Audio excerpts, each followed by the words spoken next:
Hello everyone, welcome back to my YouTube channel, mgrahamsews. This video tutorial is for the Squoval Convertible Bag by KMGhandmade.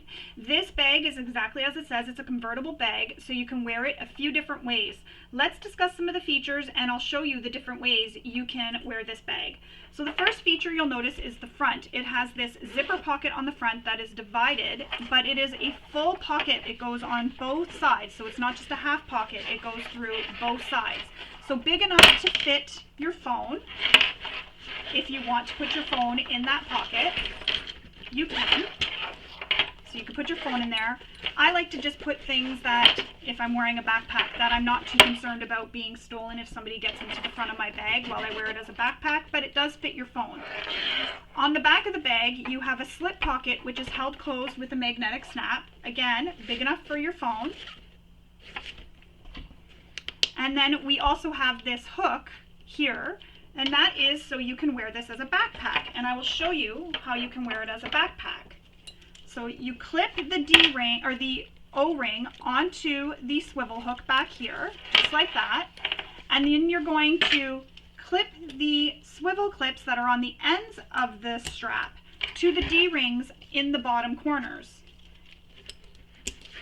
And then you have your backpack.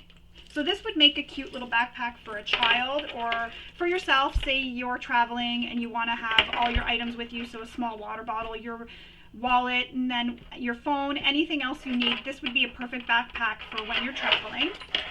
If you don't want to wear it as a backpack, you can wear it as a crossbody bag. And to do that, you just unclip everything there. And then on the side here, we have these D-rings. You will attach it to the D-rings on the sides, and then you can wear it as a crossbody bag, or tighten the sliders as tight as they can go, and you can wear it as a shoulder bag too if you prefer. So you have a few options for how to wear it. On the bottom there are purse feet, and then on the top you'll see there's a handle, so another way to carry this bag, and you can even carry it on your arm like that. The zipper is at the back of the bag, and this is done for a security feature so that the back of the bag, the zipper, is closer to you so that it's less chances of somebody trying to get into your bag without you noticing, because it's right against your back. When you open the bag, I used a double zipper. You can use a single zipper for that, but it opens nice and wide. You can see there is a zipper pocket here and a key minder to attach your keys to. On the other side, we have a slit pocket right there, and then it's big enough, as I mentioned, for a small water bottle, your wallet, your phone in here, your keys, whatever else you want to put inside this bag. Now, you can go with just one zipper pull at the top or two, as I was mentioning. You can omit the purse feet. You can omit the handle if you don't want to use a crossbody bag and you don't want to have the handle and you just want to have it as a backpack. You can omit that. You can even add another zipper pocket instead of a slit pocket if you want. The choice is yours. This is your bag. You can really make it your own. You can even do it without pockets altogether, without the handle, and make this an even quicker sew than it already is. If you don't want to have this front zipper pocket, even though this is the feature of the bag, but say you didn't want to have that front zipper pocket on there, you could do another slit pocket on the front and fussy cut your fabrics so that you have a nice panel feature on the front. Again, this is your bag. You can really make it your own. It's a really fun sew. There are a lot of steps in this pattern to make this bag, but it really doesn't take all that long to make. There's two different methods for finishing the bag. There's the binding and birthing. This bag is done by the birth method, so I do show you how to birth the bag, but I do tell you how to do the binding. I sort of explain it, but I do link below in the description for a tutorial where I show you how to do binding in case you want to do the binding method. I chose to do the birthing method just because there are a few more steps involved in doing the birthing method, and I really wanted to go over that with you. So again, this is the Squoval Convertible Bag. I'm going to walk you through all the steps of making this bag, so let's get started. The very first thing you'll want to do is read through the entire pattern. This is very important, especially with this pattern, because oftentimes, such as in this pattern, there is different instructions depending on materials you're using, or different pattern pieces can be cut differently, or there's pattern pieces that you need or don't need to cut depending on which way you're finishing this bag, which is the case for this pattern. Now, when I mean that different pattern pieces are cut differently depending on materials you're using, sometimes materials can be cut smaller or larger if you're using something like a vinyl, a non-fraying material. There's also things to make note of, such as your key minder. I'm just going to find mine here in my pile. This here is the key minder. You need to cut this from a non-fraying material if you are adding this style of zipper pocket. You need to cut this in non-fraying. Your slip pocket trim also needs to be cut in a non-fraying material, so that's something to note. It's also something that you need to note is which method you are going to use to finish this bag. This pattern offers two methods. There's binding and then there's the birthing method. For this tutorial, I'm going to show you the birthing method, but I will explain the binding method, and I'll also attach video tutorials below in the description that will help you with binding a bag. I have one that shows how to do binding of a bag, and I'll attach another video, and I'll even put what the timestamp is for where to go to see how to do binding on a bag. But I figured the birthing method takes a little bit more work. There's a few extra steps. It's not quite as easy to construct when you're doing the birthing method. So I figured for this video tutorial, that would be the best one to show you. So once you have figured out what method you're going to finish your bag in, and you've decided on what materials and everything that you're going to be using, you can go ahead and cut your pattern pieces out and then cut your materials out. Now, as you can see, I've already gone ahead and done that. I don't do this on camera because it is for the protection of the designer, but also I film during testing, and that means that things can change, such as measurements, say a placement of a magnetic snap, or a measurement of a pattern piece.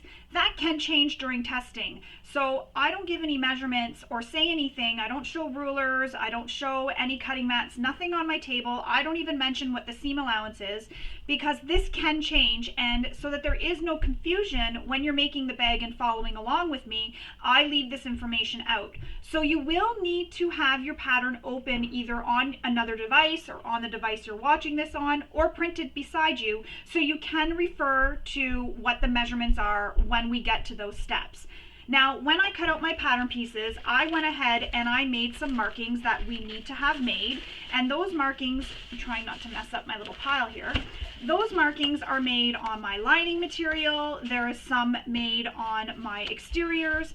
So I already went ahead and did that. That is just to help make the video a little bit faster so that I'm not stopping so much, because when I have to use a ruler, I need to pause the camera, go off, and then come back. So that just helps me with time. But I do still explain how to do what I'm doing and how to achieve what I have done, what's written in the pattern, so that you can follow along still.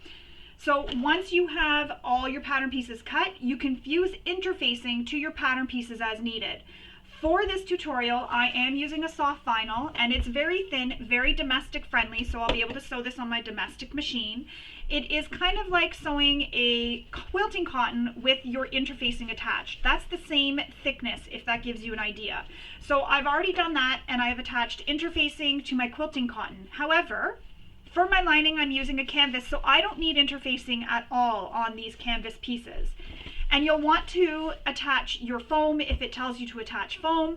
The main panel pieces, the foam is attached after we assemble those main panel pieces. So my foam is left loose, as is my other foam pieces here. However, you can use whatever interfacing you want to use for your bag. Say you want a more slouchy bag, you can use fusible fleece. If you want a bag with a little bit more structure, you can use Decaville light, and you can also use foam. But remember to use materials that your machine can handle. So if your machine struggles with bulk, you'll want to make note of that while you're cutting out your pattern pieces, because you don't want to use anything that your machine can't handle, because it just makes it very frustrating and an unenjoyable sew when you get to problems where there's a lot of seams that we're sewing through and it's just too thick. So definitely use materials that you know your machine can handle. So if you're using a domestic, I definitely recommend making this out of a quilting cotton or something similar to that thickness. I've also gone ahead and cut all my zippers, and I like to label them with what each zipper is going to be for, so that when we get to that step, I'm not trying to find the zipper or having to stop to measure it. And I've also put my hardware all in a little bag so it's all together and I can just grab it when I need it.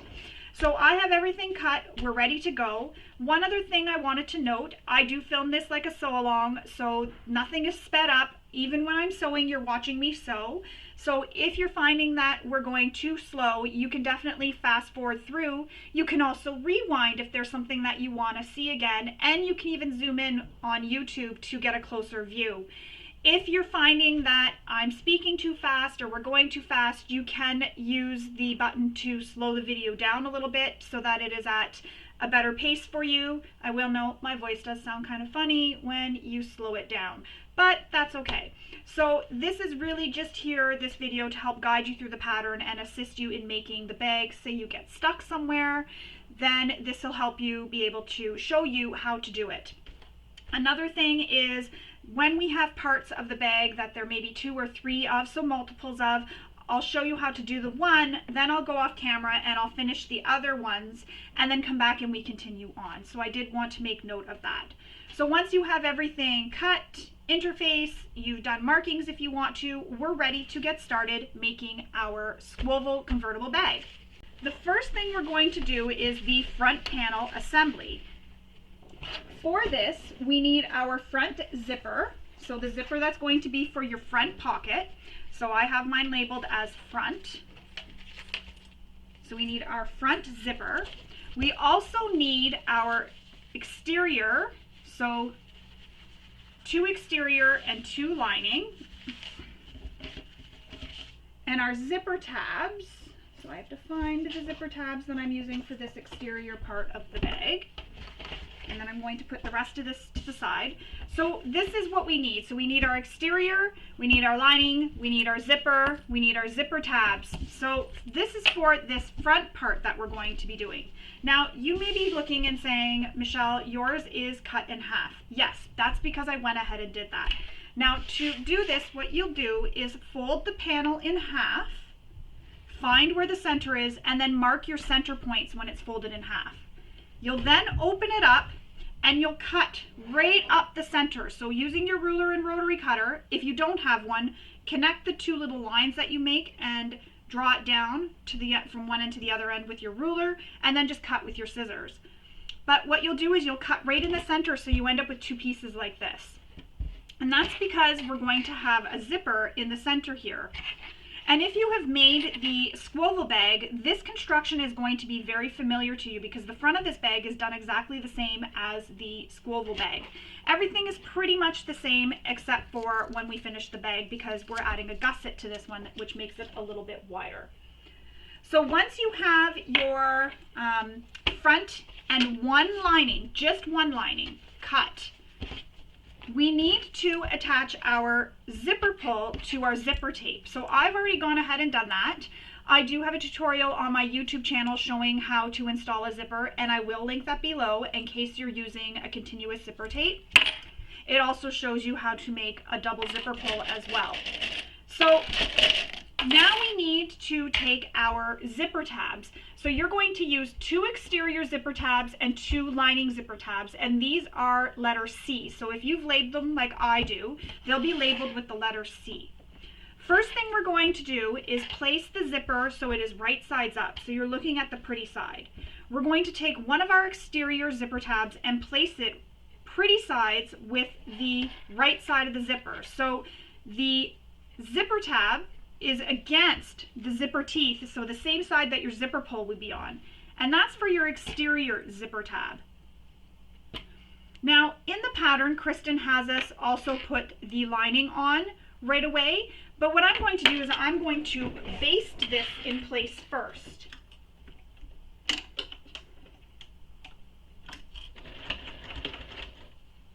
And I just like to baste it because it helps hold it in place. Thread snapped for some reason.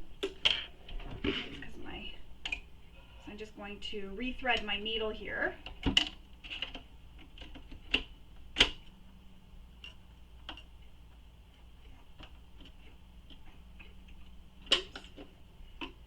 So once we have the exterior attached, just like that, flip it over so you're looking at the wrong side of the zipper tape and place your lining so it is right sides against the wrong side of the zipper tape. And then we're going to sew this with a full seam allowance. So that's with the seam allowance given in the pattern.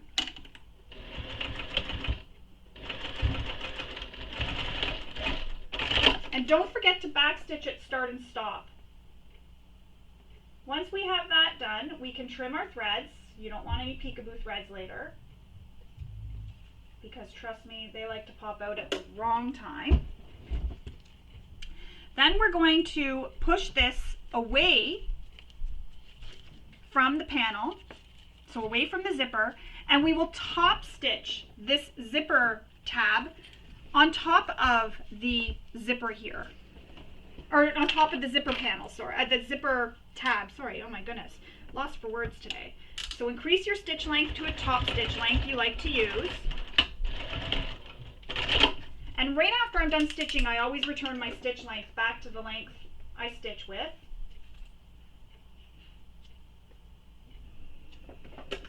And that's how it looks. So I've stitched on top of the zipper tab. Sorry, it was a little bit confusing there. There's background noise going on and it's kind of throwing me off. So once you have that done, we need to repeat the same steps. And sorry, I said Kristen has you not do it. She does have you put the lining on separately from the exterior. Sorry, that was my mistake. So again, zipper right side up, exterior wrong side down, exterior zipper tab. So they are pretty sides touching, basted in place.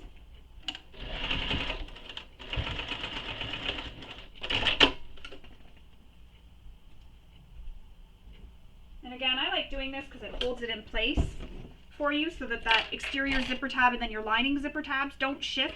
Sometimes I find when I put the lining on right after the exterior and don't baste the exterior to the zipper, I end up getting a shifting and then my fabrics are all off and maybe the zipper is off-centered or the lining is off-centered. One of them tend to shift on me. Again with the lining, right sides against the wrong side of your zipper, and then you sew this with the seam allowance given in the pattern.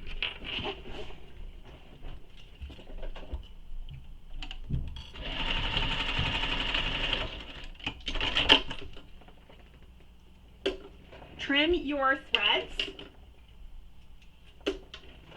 and then push your fabric so that they are away from the zipper tape, and we will top stitch those zipper tabs. So again, bring your stitch length to a top stitch length and top stitch on top of the zipper tab, returning my stitch length back to the length I used so I don't forget. Trimming my threads, and my little zipper helper broke. Interesting.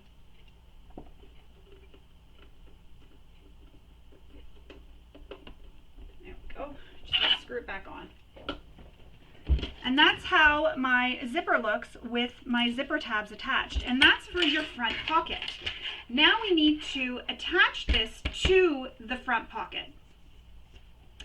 So we're going to grab one of our exterior pocket pieces.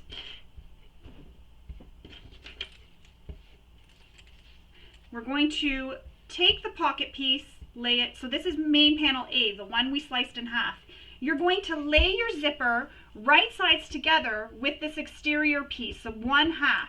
And you want to make sure your zipper pull closes going up. So there's my zipper pull. When I close it and pull it, it goes up. That's what you want it to do. You want it to zip up to the top. And when it's open, it zips down. So we're going to pin this in place. So pin it at the top and then pin it at the bottom.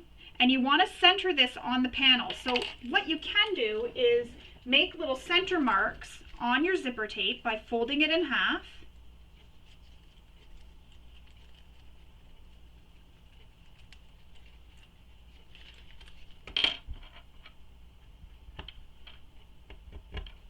So make marks, and then you can fold your panel in half too and make a mark in the center. And I'm going to do this on the second half as well, so the right hand side of the main panel, just like that. And I'm not going to do it on my lining because I'll already have had this on there and we'll be able to line it up with the top and bottom edge. So again, zipper closing up, line up the center marks and pin it in place. Now you can use some double-sided tape here, which Kristen does instruct us to do, so I will do that. Normally I would just clip it in place and then sew, but for the tutorial I will show you with the zipper being held on with double-sided tape. So a strip of double-sided tape against the long edge of the zipper, all the way down to the end of the zipper tab.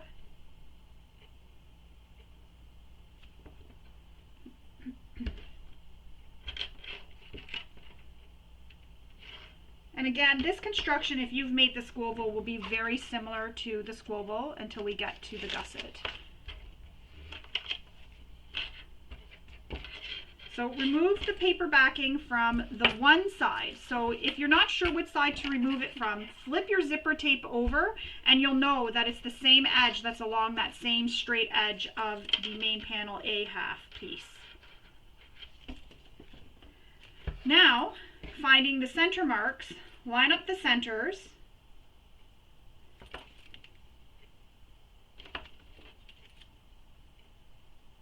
My tape is sticking more to my hand than to my fabric. Now, when we're sewing, you're probably going to notice that your zipper, or when you're attaching it here, you're going to notice that your zipper kind of creates a little bump where the zipper pull is. And what we're going to do is slide that zipper pull out of the way as we're sewing so that it removes that bump. So you're going to move it out of the way when you approach it, and then you'll move it back up again out of the way when you approach it the other way. So I'm just going to fix where that was right now because I've used double-sided tape. I don't want it to be bumped like that. So there we go. I've got my zipper open just a little bit. So now we're going to baste this in place along the edge of the zipper.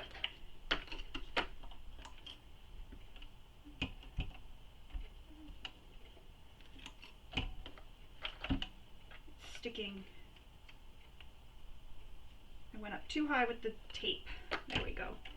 So I'm basting this in place just along the edge, the straight long edge. Now there's that zipper pull, so I need to move it out of the way. I lift up my presser foot and I slide that zipper pull out of the way. And then continue basting it all the way down. Back stitching at start and stop. Now I need to attach the lining piece to this zipper. And what you want to do is find the lining side that is the same, that is cut out the same way so it matches your exterior. So I know the right and wrong side of my canvas because I did mark a little A on here, and that way I can just use a heat pen and remove it so it doesn't show through. It doesn't actually show through because I didn't press too hard, but I can use my iron to remove that. Now we need to add another line of double-sided tape along that straight edge of that zipper, and that's going to help hold the lining in place while we sew. Now you'll notice I did still use clips because I find the clips do help add that extra bit of security holding it in place as I'm sewing, because sometimes the tape does come undone. It doesn't stay as sticky. So I find that using the clips help make sure it stays in place as well. So line up the bottom edge of the lining panel with the main exterior panel on the straight edge. You can also use center marks if you want, but I just line up the bottom edge and then I just press it in place all the way down. Make sure everything stays lined up.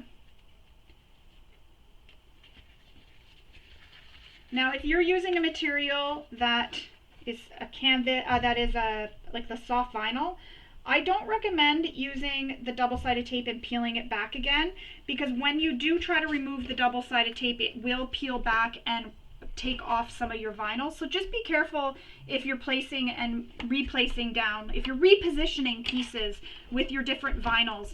Some vinyls, it will remove some of the vinyl color off, some it won't.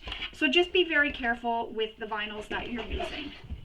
So now we need to sew this in place with the full seam allowance.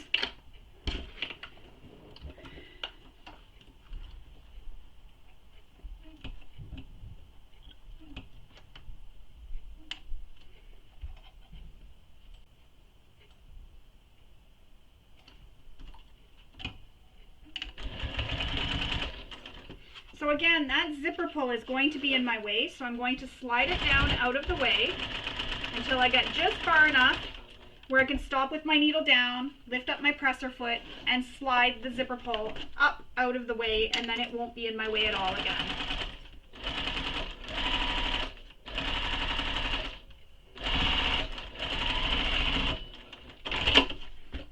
Trim all your threads.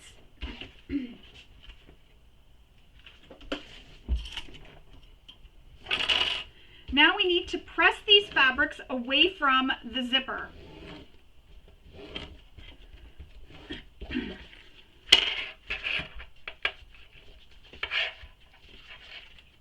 And I'm not going to bother using my iron to press this. I'm just going to press with my fingers,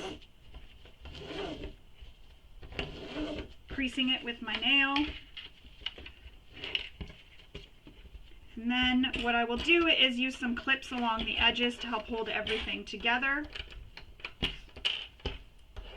And then I will top stitch down the edge of the zipper. Oops. I will top stitch along this edge here beside the zipper. So we're going to top stitch all along this edge here beside the zippers. So switch to your top stitch length. And again, be careful of that zipper pull. Your presser foot should be able to get right past it, but if it's dangly, just hold it out of the way so you don't accidentally hit it while you're stitching. Trim your threads.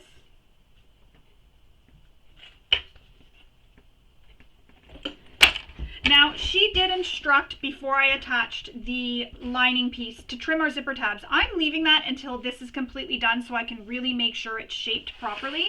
But you could trim them if you want now or before you attach the lining. The choice is really yours. So now we need to attach the second side because right now we only have one side and we need it to look like this. So now we're going to attach the second side. And to do that, it's the same process. We're going to add a piece of double-sided tape against the long straight edge of the zipper, line up the center marks of the zipper with the center mark on our exterior. And I think this is going to be easier if I go this way, because I can see the crease.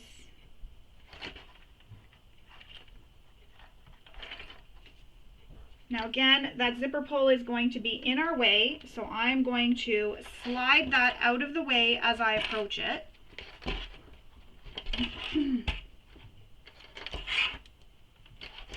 And we will baste this in place, so using your stitch length, if you changed it, change it back to the stitch length you used to sew seams together. There's that zipper pull I've approached. I'm going to slide it out of the way because I want this to stay nice and straight. Trim any threads.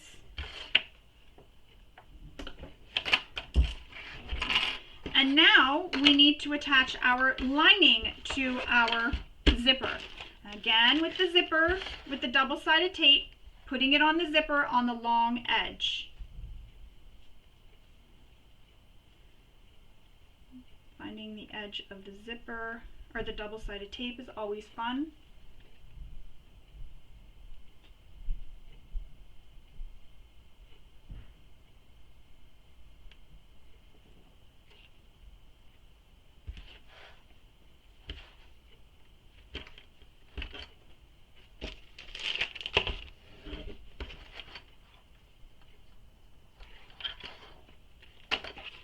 Taking your lining piece and place it right sides against the wrong side of the zipper. Line up the bottom edge. and your top edge,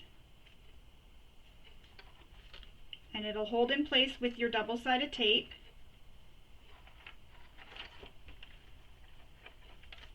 Make sure the edges are all lined up nicely. And then use your clips to help hold it in place to make sure nothing shifts on you while you're sewing. And then sew this with the seam allowance given in the pattern.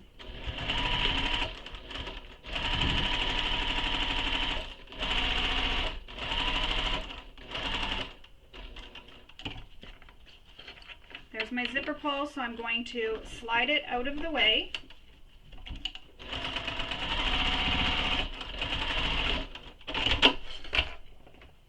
Trim your threads. And we need to top stitch that other side. So same thing, take this to your iron if you want and press with your iron.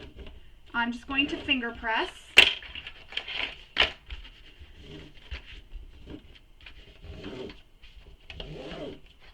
Seems like there's some threads here, maybe it's not.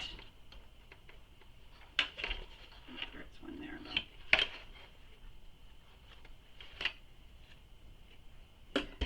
Then I'm going to clip the sides, or the outside edges, just to make sure it's held in place.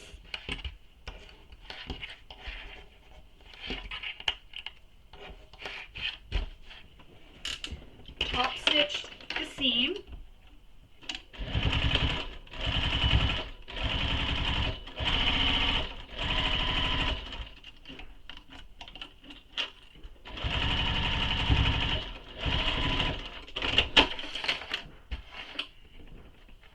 Trim any threads.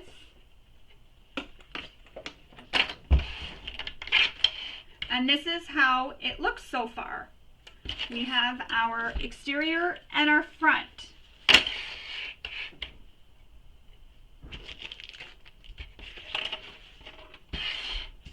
Now, if you haven't already, you need to attach your foam to your panel. So what you're going to do is take your lining plate piece and attach it to your panel. So you're attaching the foam to the wrong side of the lining. So I'm going to do that. I'm using a sew-in foam. So what I'm going to do to help hold it in place is I'm going to use some double-sided tape. I usually use a glue stick, but to save on time so I'm not getting up and having to go to my iron, I'm just going to show you how I do this with double-sided tape. I just go all the way around. Once the bag is completely sewn, this will not shift. So if you're thinking, well, double-sided tape usually washes out if you wash the bag, this is all going to be held together with the front and back held together, so this isn't going to shift, and you're stitching right beside it, so it won't shift. It'll be in there nice and snug. So we don't have to worry about it ever shifting later. But this is just a quick and easy way to get that foam attached without using fusible foam or without using a glue stick. But I do really like the glue stick method, I won't lie. So now we're going to center this. And the nice thing about the double-sided tape is if it's not centered perfectly, you can remove and re-stick it on. But I think what I'm going to do is make, center marks with my pen, my Frixion pen, so that I can line up the centers.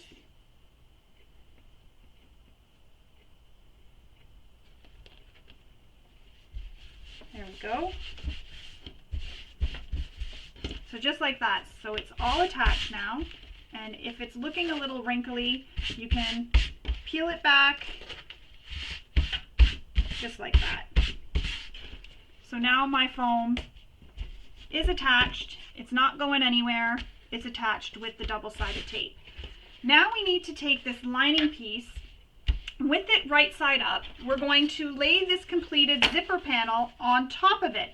And you'll notice this zipper panel is the exact size because when we made it, the zipper, what we had sewn in the seams, took up the space of that area that got sewn into the seams. So this is where you'll know if you sewed with accurate seam allowances. So you'll want to line up the center of the panels together. And again, I didn't trim that zipper tab yet. I'm going to trim that once this is completed. That way there I can keep the shape of the bag, because I'm going to follow, when I trim it, the shape of the bag here with the lining. So I'm pinning my lining together with the completed zipper panel, and the lining was right side up and the zipper panel here was right side up. So basically what it is the lining here is touching the lining side. That's how it looks when I look inside.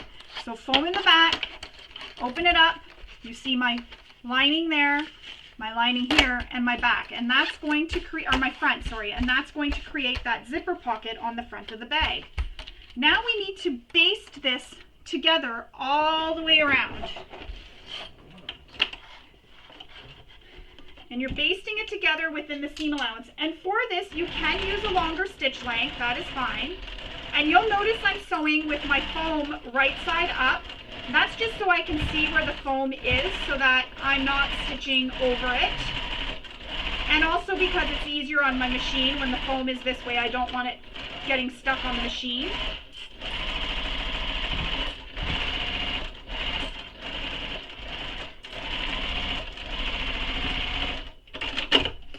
Trim your threads.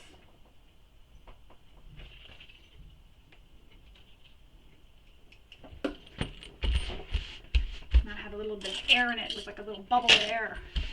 And that's how that looks so far. We have the pocket all attached all the way around. Now I'm going to trim those zipper tabs. So flip to the lining side, and I'm just going to trim them so they're even with the lining. And that's it. I've trimmed it. They're nice and good, nice and perfect. We have a beautiful exterior front panel. Now, Kristen does give this optional little way to dress up your zipper with the zipper pull with a tassel. So you can go ahead and do that with the tassel on the front, but I used a zipper pull here that's a squirrel, a custom zipper pull, and I will link below in the description where that's from. That's from Vala Creative Designs.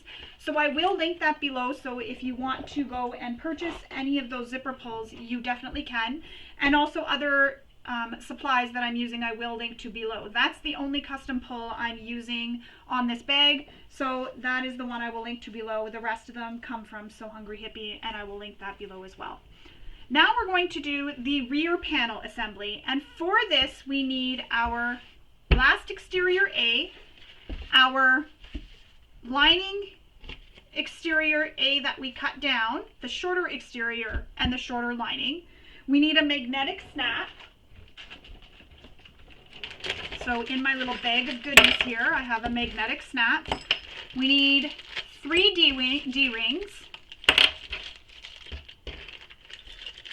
And this is if you're using the D-ring connectors.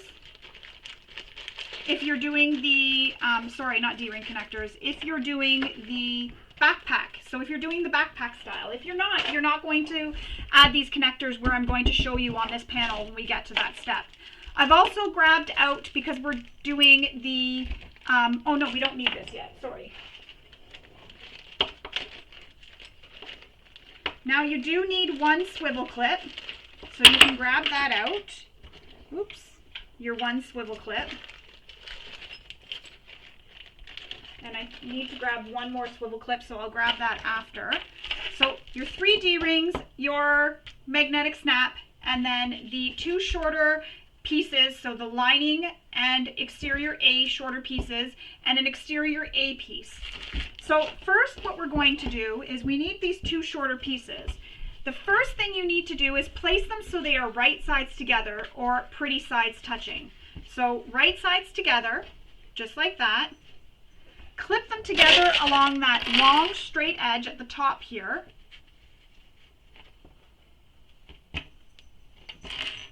And then we're going to sew them right sides together along that top straight edge. And you'll sew this with the seam allowance given in the pattern.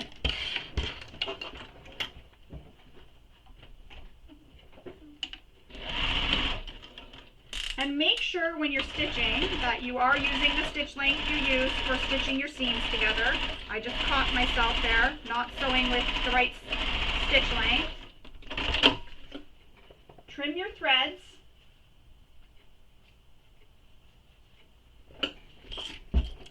And now we need to press this. So I'm going to press the seam open first. I find it's easier to get a nice top seam here at the top. And then we need to press this so that it's pressed together, wrong sides together. So I'm going to take this to my iron and I am going to press this. And then I'll come back and we will continue on with constructing this back pocket on the rear. Alright, so I gave my panel a press, and while I pressed it, I got a swivel hook. So now we need to top stitch this top edge that we just pressed. So top stitch all the way across.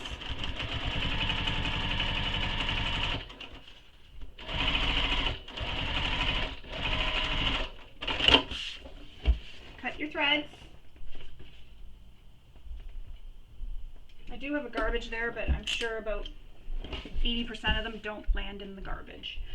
Now we need to install our magnetic snap. Now to install the magnetic snap, you need to install this on the lining side of your pocket, so not the exterior. We're not going through the exterior at all. So open it up. You need to find the center of your lining pocket. So to do that, you can just fold it in half and then press it with your fingers and give it a crease, and that'll help you. So you're lining up this seam too, this seam that we just stitched. Make sure you line up that seam and give it a press with your fingers, and that'll create this crease down the center. Then there's a measurement you need to make, and that's from the top of this fold down, and there's a measurement, and then you make a mark at that measurement. So using that measurement, measure down from the top, so this top edge here, and make your mark. And I've already gone ahead and done that. Then we need to grab our washer.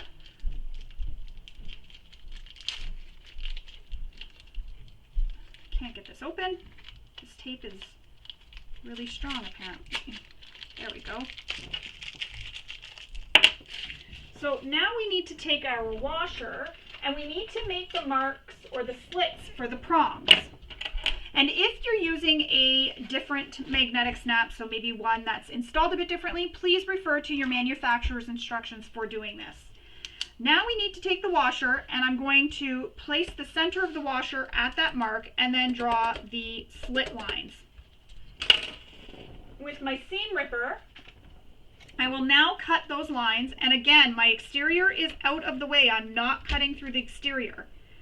And if you're worried about cutting up too far, so say you're worried that you're going to slip and cut too far, take a pin, I'm just grabbing a pin, and place it above where your slits are, just like that.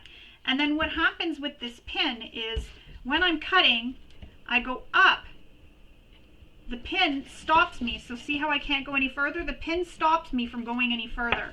So you can use a pin.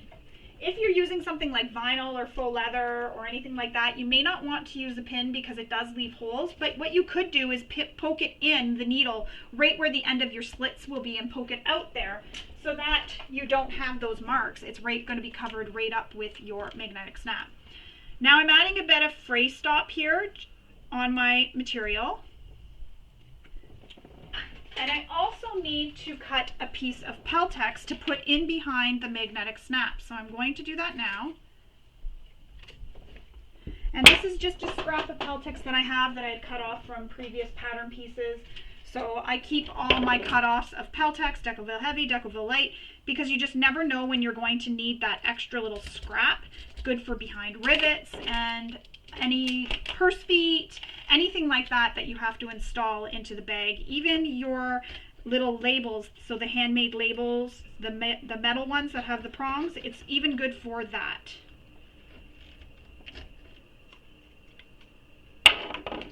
Now, we need to install the, I want to make sure we're installing the right one, male side of the magnetic snap onto this. So you're going to insert the prongs through those slits we made to the back. Then add your piece of stabilizer, and I'm just going to trim it so that it's not up in that seam up there. It's not getting in the way when I fold the exterior back down.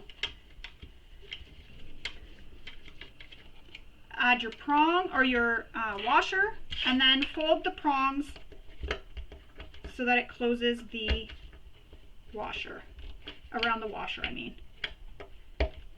Or you can fold them out, whichever you prefer. I use a bit of duct tape here over my prongs. This is just a personal preference. You don't have to, but this is just a personal preference. I find it helps make sure that those prongs don't wear through over time, and also it does kind of help add some extra security to make sure the prongs stay closed. And I just place that there. And this is duct tape. I just bought it at the dollar store.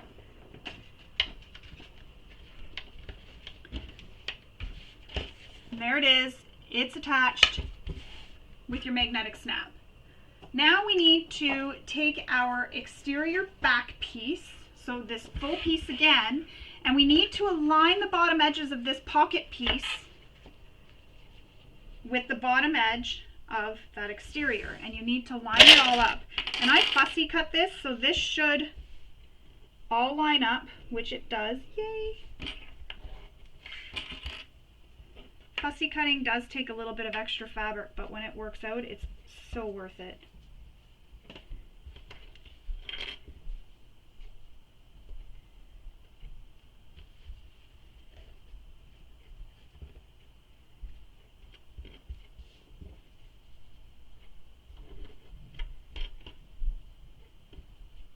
I'm just making sure that it's all lining up, which it is.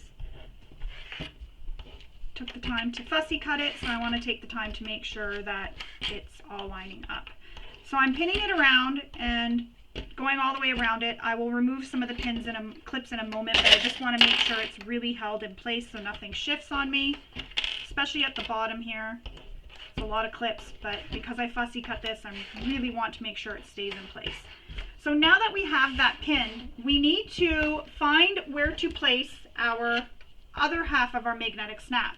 So what you're going to do is take the magnetic snap and push it down into that exterior, and it'll make a little mark for where that snap will be placed.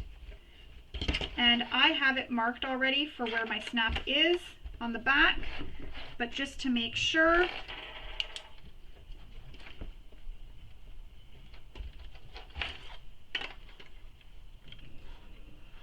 oh, this is not, see, I could tell something was up because that's not even on the back. See how I had it kind of crooked?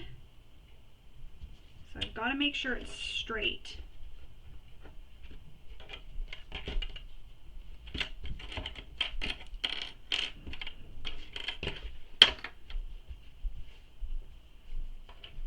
There we go. All right, that's better. Back to what we were doing. Now I'm going to press that in again. And you can even color on your snap with your Frixion pen. And then when you push it down, it'll make a little imprint for where that needs to go. Then we'll remove some of the clips on the side, fold this down back out of the way, and you can just fold it up and make sure it's going to be where it needs to be, which it is. Again, using your washer, mark the slits for the prongs. We're also going to need another piece of Peltex or Decoville Heavy or foam even.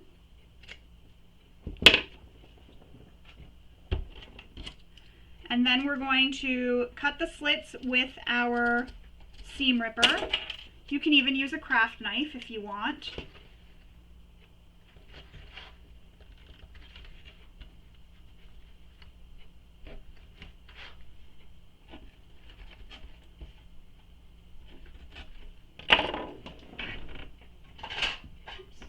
Some fray stop.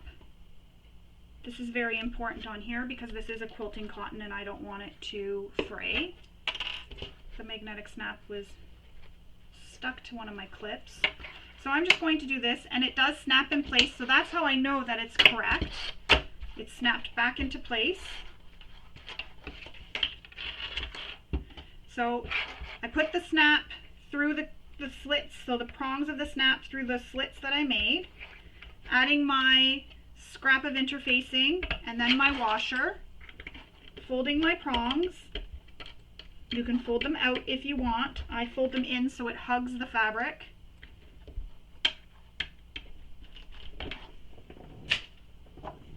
And then a piece of duct tape.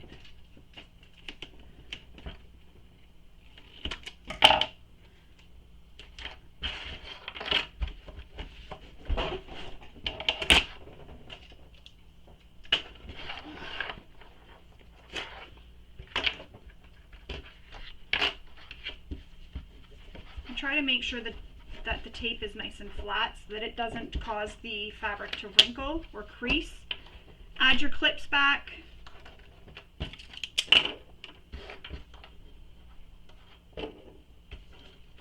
Just like that. Just going to move these tools out of my way.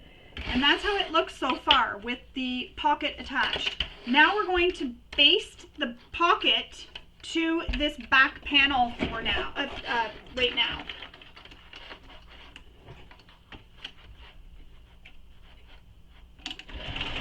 And for basting, again, you can use a longer stitch length.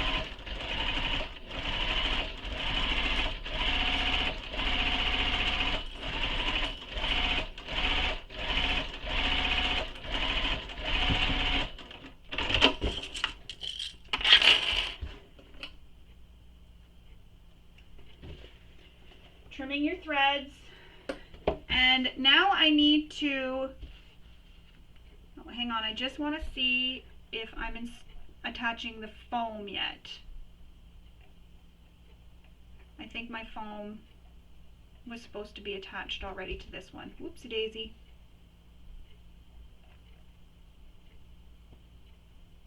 And we're going to attach the foam now. That's fine that it wasn't, because it wouldn't have gone through anything, but now we need to put the foam on the back here of this panel that we just made. So what we're going to do is, again, find the center mark, and I'm going to do the same thing. I'm going to use some double-sided tape to help hold it in place.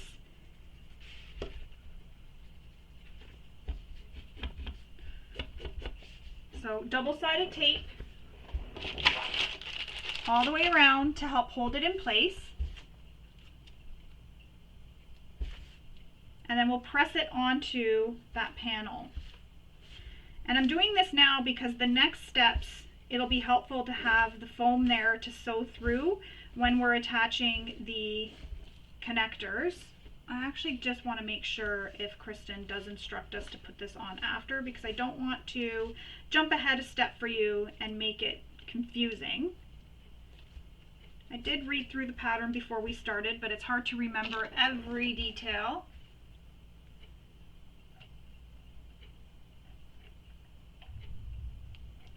Yeah, I'm going to put the foam on now, because we also can use rivets, and I like having the foam, again, when I'm sewing and attaching rivets. Now, if you don't have rivets, you can use Chicago screws. If you don't have Chicago screws, you can just sew what we're going to show you that we attach with rivets, so you don't have to worry about that. You're not missing out on anything in that way. That's not a step you have to skip. You can still do everything, you just don't have the rivets, and we'll sew instead. So lining up our center marks again, just like we did on the previous panel.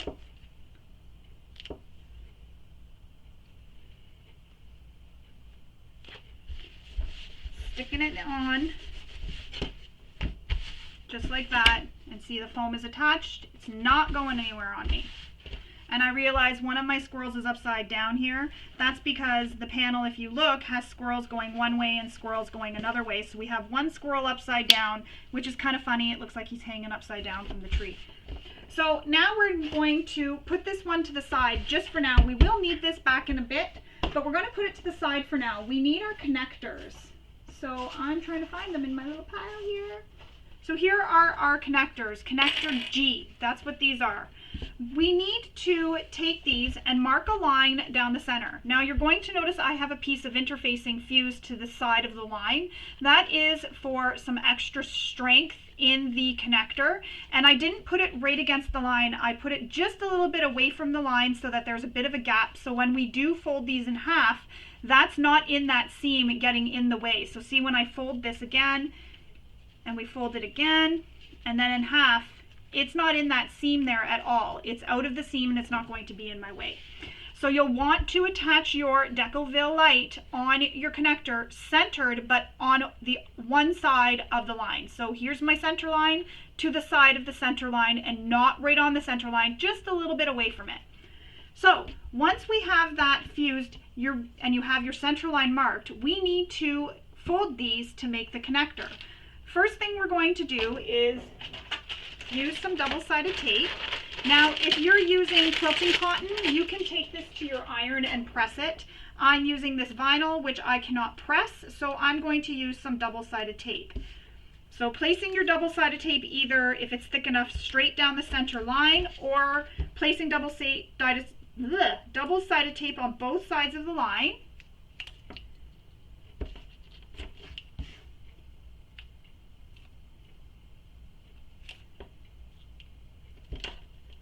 There we have it. So there's my double-sided tape right down the center. I'm going to press one side edge in to meet in the center, but I'm not going to put it right against that center line. Again, I'm going to place it with just a little bit of space or a gap between the center line and the edge of the side I just folded over. Now the other side we're going to fold over, and again, not putting it right against that center line. We want to leave a little gap between the center line, between the two edges that we just pressed in the middle. So see what I did there? That's what you want. Sorry, I just need to check to make sure that my camera didn't lose focus. Once we have it folded like that, we're going to take it and fold it directly in half, just like that. And you can use some double-sided tape if you want here to help hold it in place, which I will. So double-sided tape,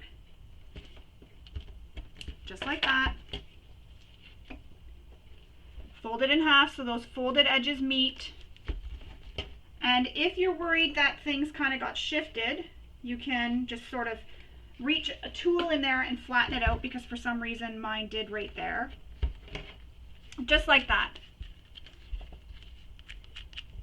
Now we need to stitch these connectors on each side. So stitching along the long edges of the connectors. Oh, sorry, we're not stitching along the long edges of the connectors. Sorry, that's right. So one connector is going to be put to the side when we're done making it. But we're going to finish making, so just put one to the side because we only need two to start right now. So do the same thing, fold the long edge in towards the center, but don't touch that center line.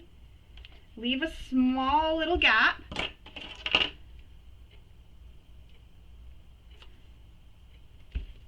And then fold it in half again so that those folded edges that you just folded meet on the edge. And we're not top stitching these. Sorry, I didn't mean to cause some confusion there.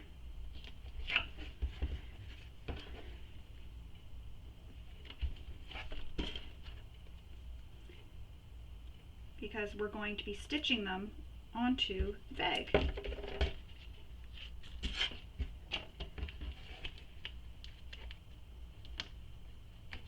You get so used to doing something one way, and then every once in a while you get a pattern that's just a little bit different. So now I have all three connectors folded just like this, and this is exactly what you want. You want them to all be folded just like that. Now, as I said, one's going to be placed off to the side. We're just working with two of them right now. So what you need to do is take your hardware. So you're taking some D-rings.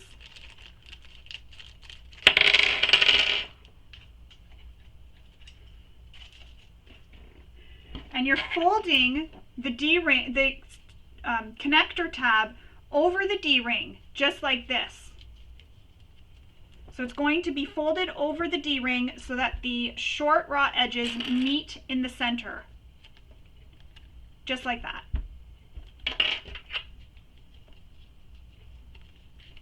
So slide the D-ring onto the connector, fold the connector in half so the short edges meet, clip it in place.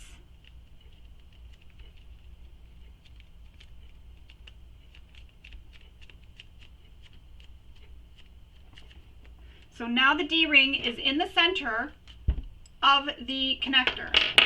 Grab back your exterior panel here, and we need to attach these two connectors with the D-ring to the bottom edges. And you'll see she shows in the photo where to attach it, so you want it to be attached in the corners. So I'm just trying to look to see how Kristen has it so that I can get it correct.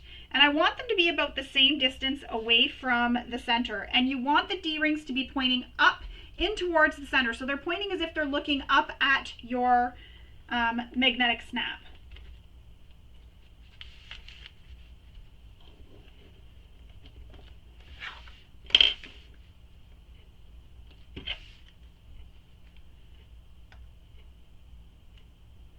And just checking, that looks good. Just like that. So see how mine look, how I have them pointing in towards the center like they're looking or pointing up at the exterior or the zipper panel or the, oh my goodness, magnetic snap. Sorry, lost for words.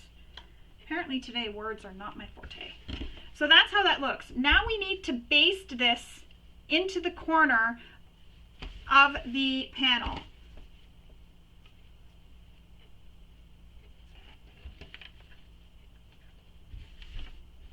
And I'm just making sure they're positioned so that they're pointing the same way. Yeah. So now we're going to baste these.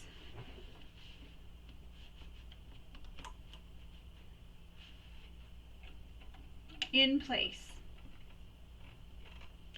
And we're stitching along this bottom edge here first. Now, your machine, if it can't handle bulk, it may have a problem with all that interfacing in there. If it does, skip adding the interfacing. So mine's kind of giving me a bit of a problem right now. So I'm going to hand crank what I can because I don't want skip stitches. Or maybe it's not. Maybe it just looks like it is, but it's not. And then get as close to the hardware as you can. Yeah, it looks like it is, but it's not. I think it's just making funny noises because it's so much. Hear how loud it is because it's going through so many layers.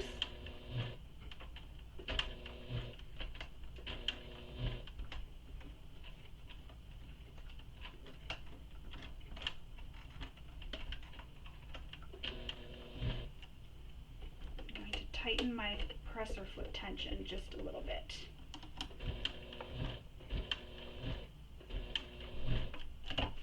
And here's where we're going to backstitch over the, so I'm going to go backwards here over this to get around this hardware, and then I'll turn.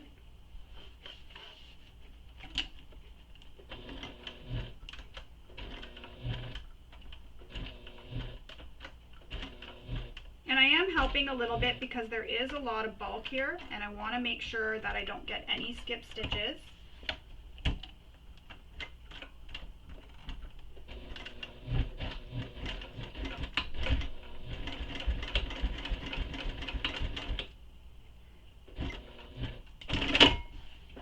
So it just sounds really loud because it was going through so much. So there we have it. That's how that looks. So I went across the bottom, up as close to the hardware as I could get, and then back across and back down. Now I'm going to go and stitch the second side. So I'll go off camera to do that because you don't need to sit here and watch me sew the second one. And then I'll come back and we will add this second or third strap hardware here. So I've attached that second connector now. So, oops, I just knocked my scissors down. So now it looks like this with the two connectors at the bottom.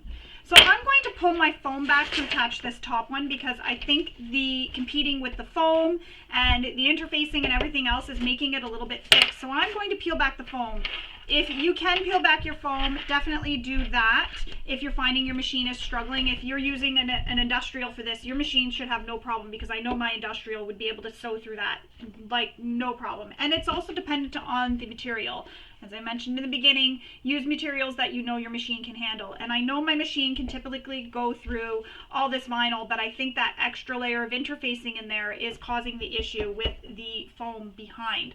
So if you can, definitely wait to attach your foam until after you're done attaching all the connectors. I know we do like to have that little bit of extra security, or I do, behind, but I think we'll be okay with the interfacing that is in this connector. So now we need to make this second connector. So what we're going to do is grab our swivel hook, and you're going to slide the swivel hook onto the connector. And there's a measurement for how far you're going to fold that connector down on one end. So you're going to fold it down, then you're going to fold the other edge in to meet. So you're not folding this directly in half so short edges meet. The short edges are going to meet here in the center, just like this. So see how there's no raw edges showing? Because this is going to go here. You don't want any raw edges showing. We're going to use a little bit of double-sided tape to help hold that in place.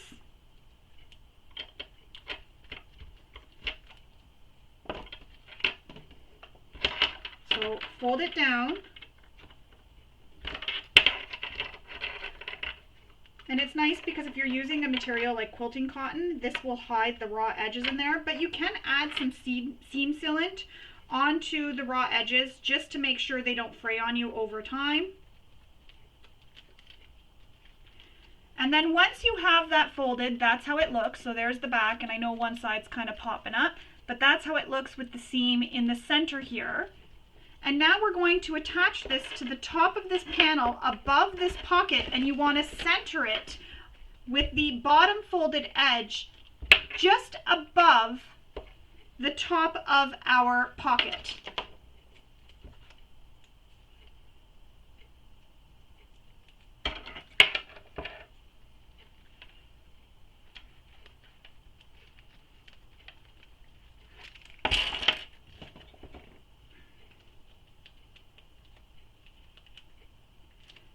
So slip pocket, or the pocket, sorry, and we're going to center this. And I can see a crease that I made previously in my panel, so I know that I'm getting this centered. Just like that. And you, oops, it's because my foam has that double-sided tape. Just like that, so it'll look like this.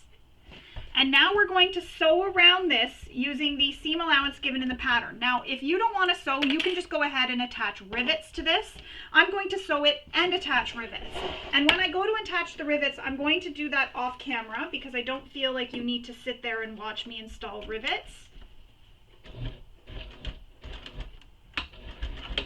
Now, because I have double-sided tape on my foam, I'm just going to kind of fold this up out of the way so it doesn't get stuck to the bed of my machine. Be careful as you're stitching because you do have a magnetic snap there too. You don't want to use a foot that's really big, so you may need to use a zipper foot to get past where that magnetic snap is if you're finding your foot is too big. It shouldn't be. It should be okay.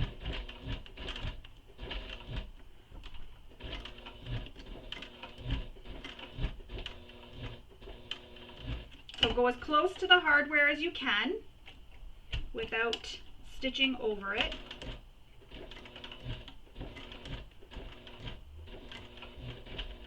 And the same thing we did on those two bottom connectors, we're going to back stitch that little bit.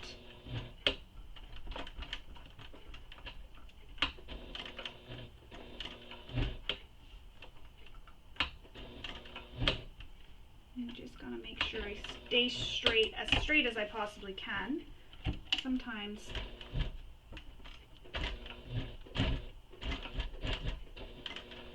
and then back stitch again to finish, and I'm back stitching at the bottom here. It'll kind of blend in because I already back stitched. Oops, my thread didn't cut. And it pulled up the bobbin thread, which is great because I cut the bobbin thread at the same time. So now I'm just going to fold back up my foam here.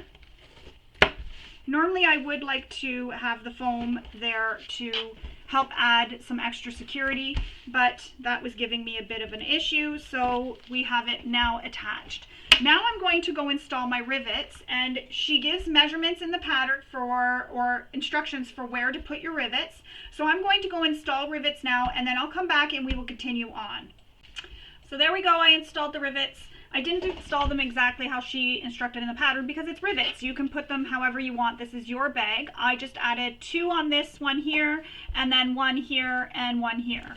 So this is done. We're going to place this off to the side, and I did want to note I like when I have my rivets go through my foam. I usually like when I'm sewing through the foam, but with all the layers of vinyl and all those layers of the Decoville light when it's all folded, my machine did struggle a little bit, so I just pulled the foam back when I attached this one, and my machine seemed to be okay sewing through that.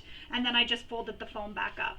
If you think your machine is going to struggle as well, just pull your foam back because it is cut smaller, so if it's fusible, you'll still be able to get it pulled apart. I have many times had fusible foam and I just pulled it apart just like that, and then after I was done, I just refused it back in place. So I just did it from the wrong side, pressed with my iron, and got it refused back in place.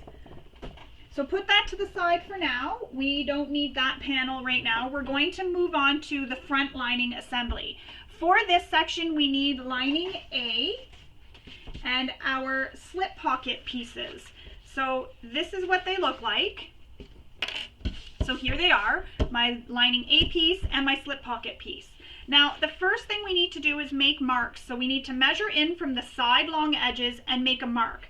And I've already gone ahead and made those marks on both sides. Now, with this canvas, I find when I press it, it doesn't really stay pressed really nice and crisp as a quilting cotton does. So I'm going to use some double-sided tape for this part. If you're using a canvas too, you can do the same thing, or even if you're using quilting cotton, you can use double-sided tape. You can even use some washable glue stick. You just put the glue stick down the edge, fold it over, and then press with your iron to help that glue stick dry, or that glue, sorry, dry, so that it doesn't gum up your needle. When I'm running low on double-sided tape, that's when I start using a lot of glue stick. So just like that, now we're going to take the long edge, and this is our slip pocket. We're going to take that long edge and fold it in to meet that mark we just made. So I'm going to start at the top and the bottom to get that all lined up nicely, and then press it down in place.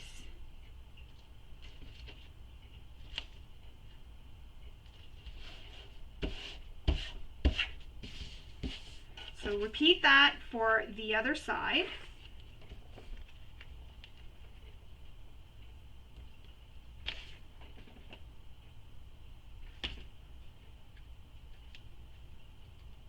So press it down to really get it pressed in place. I'm going to finger press just to make sure it's pressed nicely, and that's how it looks. So right now we have the long raw edges folded in to meet folded into the center to meet that line that we just made. Now we're going to take the slip pocket and we're going to fold the short raw edges to meet, and they're going to be wrong sides together here. So just like that. And Kristen does add in the pattern that you can add a fun label here if you want onto your slip pocket. I don't have a label, so I'm not adding that. I really do need to get some labels made with mgrahamsews on them. So now we're going to baste this top raw edge here together. And you can again keep with the long length that you use for sewing when you're top stitching, because it's a basting stitch. It's just holding this top edge together. And what I did when I started was I started with my needle down, so I turned my hand wheel and cranked my needle down. And the reason I did this is sometimes I find when I start stitching on a seam and I don't start with the needle down, what happens is the feed dogs underneath pull the bottom side through first, and then the top side comes through after, and they kind of shift a bit so they don't stay lined up. So I now do that when I can, or I have done that when I can, so that nothing shifts on me. I like doing that. And I started doing that more. I used to do it a lot before, but then I started doing it more because with my industrial, I always start with the needle down. So I just continue doing that here. It just reminded me that, you know what, that's what I need to do in order to make sure things don't shift. So I have now added clips to the sides here to help hold them so that they're nice and straight and even. Now we need to add this slit pocket trim to the top of that seam that we just sewn. So to hide that raw edge, we're going to add this slit pocket trim. So what we're going to do is add some double-sided tape to the trim along both edges, and this is going to help hold that trim in place. Now normally I have a center line drawn and I don't this time, so now I'm just going to be eyeballing it, but you want to draw a center line down the center of your trim, and then you want to take your slit pocket and you want to place it just below that center line. Not right on the center line, just below it. And that's because when you fold it over, there is some bulk there that you need to keep in, or take into consideration that it's going to have some bulk. So when you put it right on the center line, it now won't be centered anymore when you fold it over. You're going to remove the other side of the double-sided tape and fold your slit pocket trim over top, making sure on the corners here that these line up on the side edges. The edges all line up.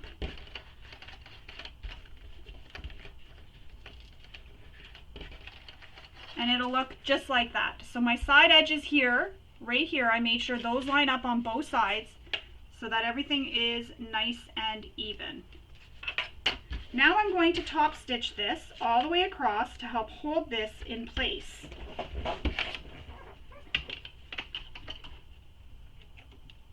And again, you can keep your top stitch length.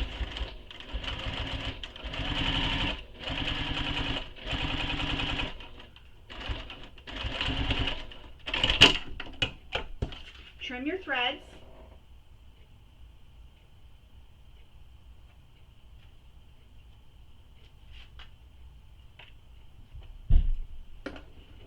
And your pocket will look just like that once you have top stitched your trim in place. Now we need to place this pocket onto our panel, and we need to center this pocket onto the lining panel. So fold your lining panel in half to find the center. Crease it with your fingers. Fold it again in half, so you want to fold it so that it goes folded into quarters and you have the center mark length and width. So I have a crease now. I think you can see it there. You can see the creases. Then I'm going to fold my pocket so it also creases. So fold the top edge and then lengthwise.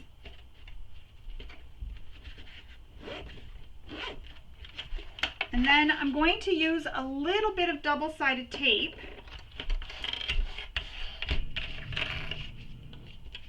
along the edges.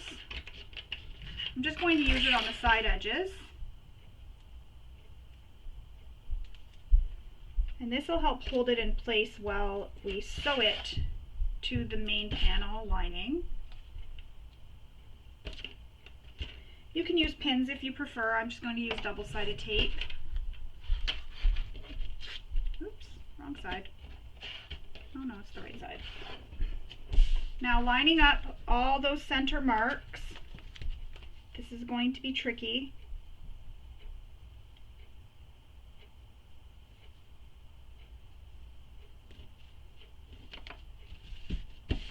Just like that. So I've lined up the seams that I made when I folded them. So there's the seam here coming down and there's the seam going across so that it's on top of my panel and it's centered. So I'm now going to stitch down the side across the bottom and back up the other side. Don't forget to back stitch at start and stop.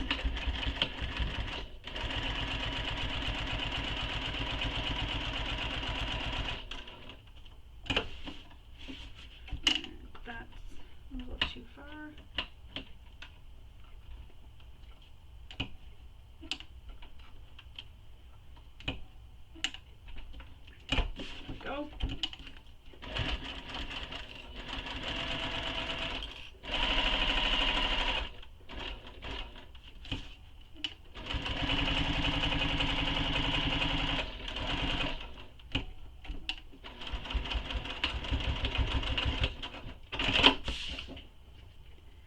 So now I'm not so concerned about the threads in the back because that's in the back. Once we sew this panel, no one's ever going to see it.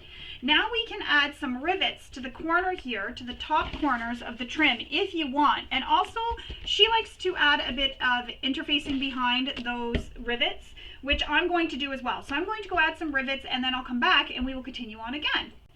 So I've installed those rivets. Now we can move on to adding our pocket, zipper pocket to the interior. So for this we need our remaining lining panel A, our zipper pocket, our key minder, our zipper pocket zipper.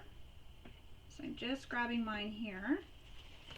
And we also need our D-ring, or not D-ring, swivel hook for the key minder.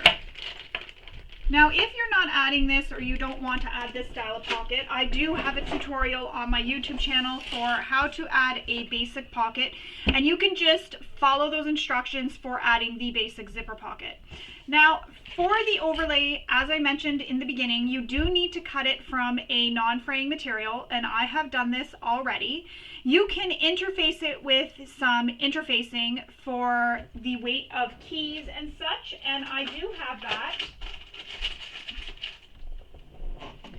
So you can put the interfacing in the middle, just like this, and that'll help add some extra security to the key minder. Now again, remember, just as we were when we were sewing on those D-rings onto the back for our connectors, if your machine can't handle this bulk, you'll want to omit the interfacing. But it's really not going through the interfacing too much because the interfacing is kept out of the seam allowances, so you should be okay. I'm going to go fuse my two pieces of interfacing because I forgot to do that, and that's why they were on my little what's that called, cart, because I had found them on the floor when I got up to iron my pockets. So I'm going to go fuse this now, then I will come back and we will continue on with, actually I'll show you what to do so we can go ahead a few steps.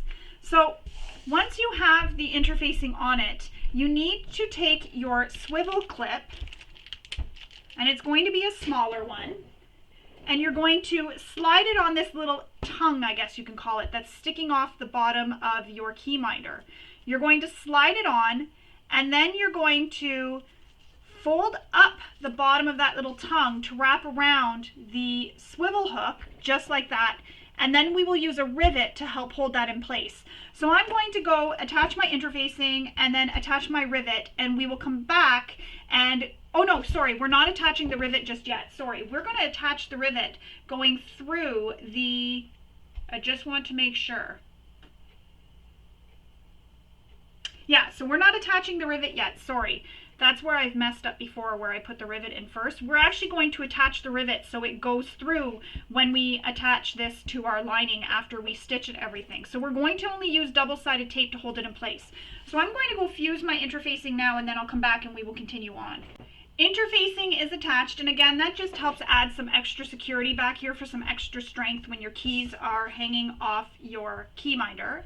Again, there's this little tongue on the bottom here. We're going to slide our swivel hook onto it and then bring it up to meet. Now you should have had those holes punched already, so you'll want to line up those holes for where the rivet will go.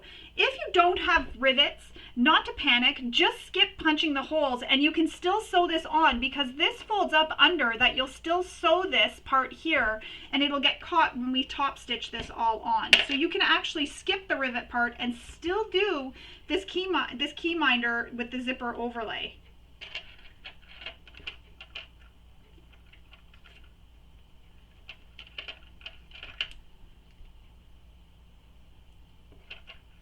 It's nice to have that as an option because I really do like this kind of key minder. It's right there. You're not going to lose your keys at the bottom of your bag. So matching up that hole that you punched for the rivet, holes all lined up. So now we have that held in place with our double-sided tape for now. The rivet will go through once we get it sewn to here. So now we're going to take some double-sided tape and we're going to place it along the edges of the key minder. So along the center here of the key minder.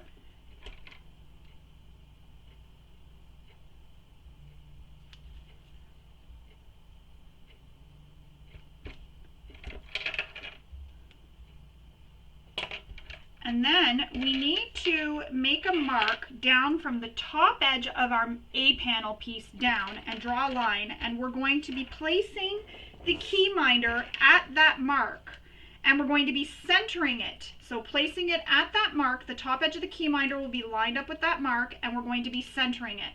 So all I do is take my key minder zipper overlay and fold it in half to find the center mark, and then I line up the center mark with the center crease on my lining A panel, and then I place it down.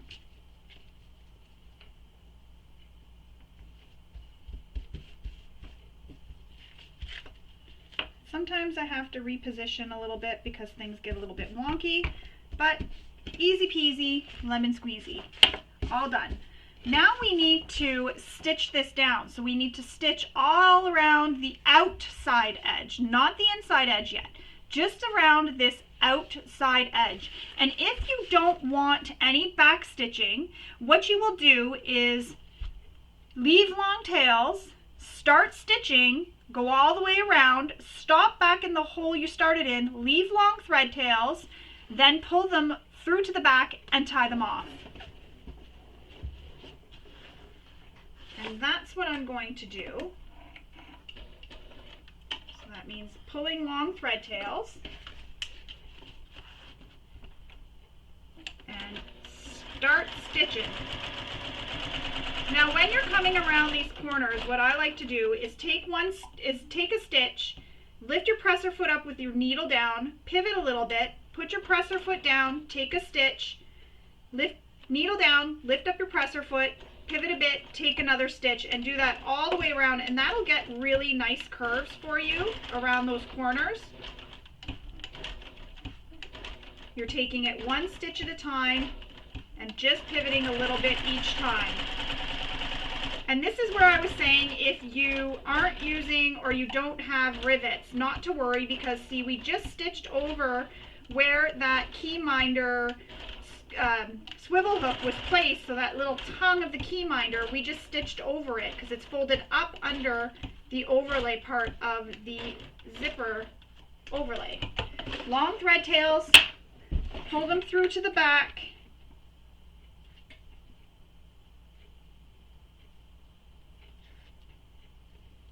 And I'm just pulling them through, so I'll have 4 threads back here once I pull them through. You'll have no threads on the back, no threads on the front, only threads on the back. Put them in twos and pairs, so you put them into pairs of 2.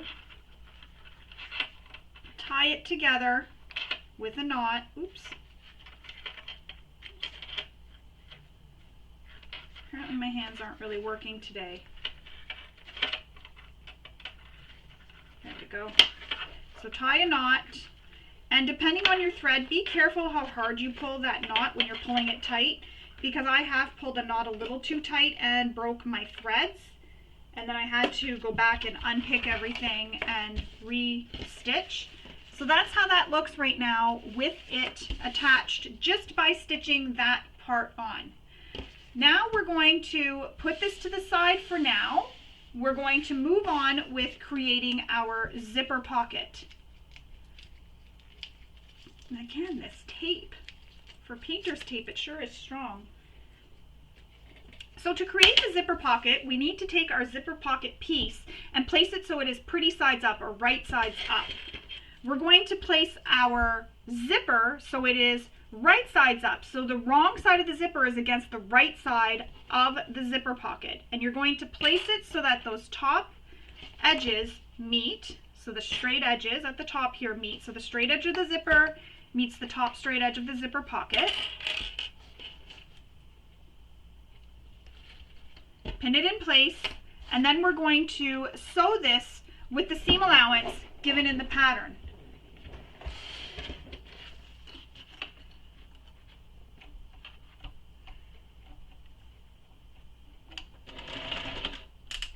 And don't forget to return your stitch length back to the length you use when you stitch seams.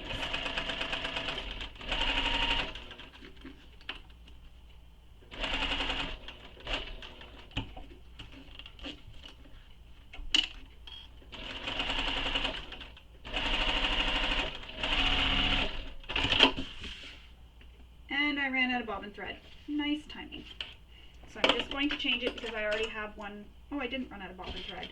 It's just because it's yellow at the end. Oh, that's funny. It just blends in really well because it got really light.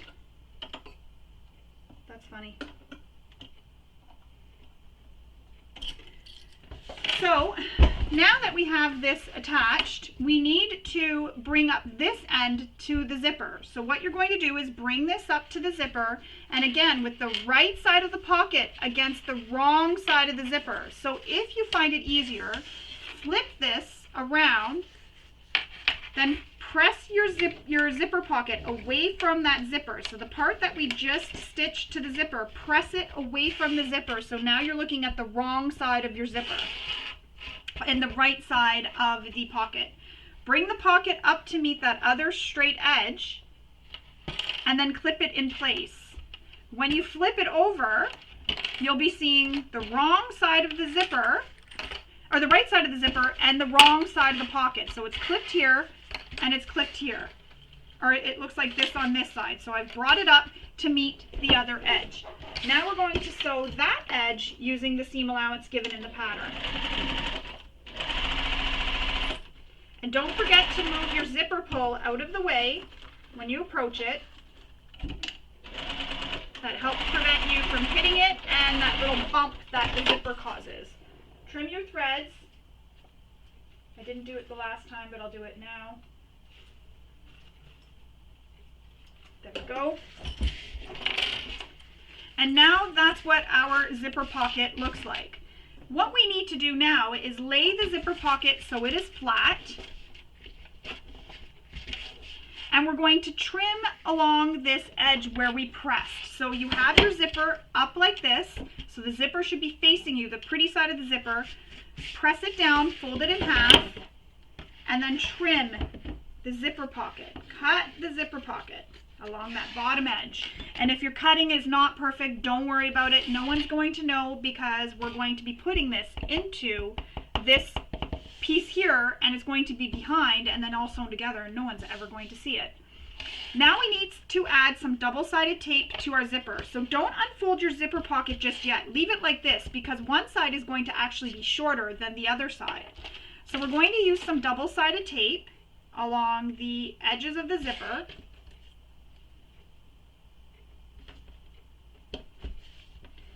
So remember, don't unfold it, leave it folded. I know it's tempting to unfold it, but don't unfold it.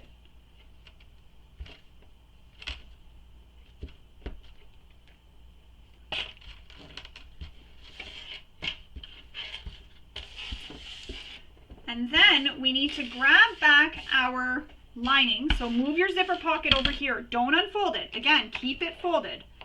And we need to cut away this opening here of the lining that we have for where the zipper opening is. So using your seam ripper, start a hole. And then this is where I like to use my duckbill scissors. So I'm going to flip over to the other side and I'm going to trim away that fabric out of the zipper pocket opening. Because we don't want that there. We need to get that zipper inside this opening. And the duckbill scissors, what I like about them is it protects me from accidentally cutting the lining, the exterior. But of course I always check to make sure that I'm not cutting anything that I shouldn't be.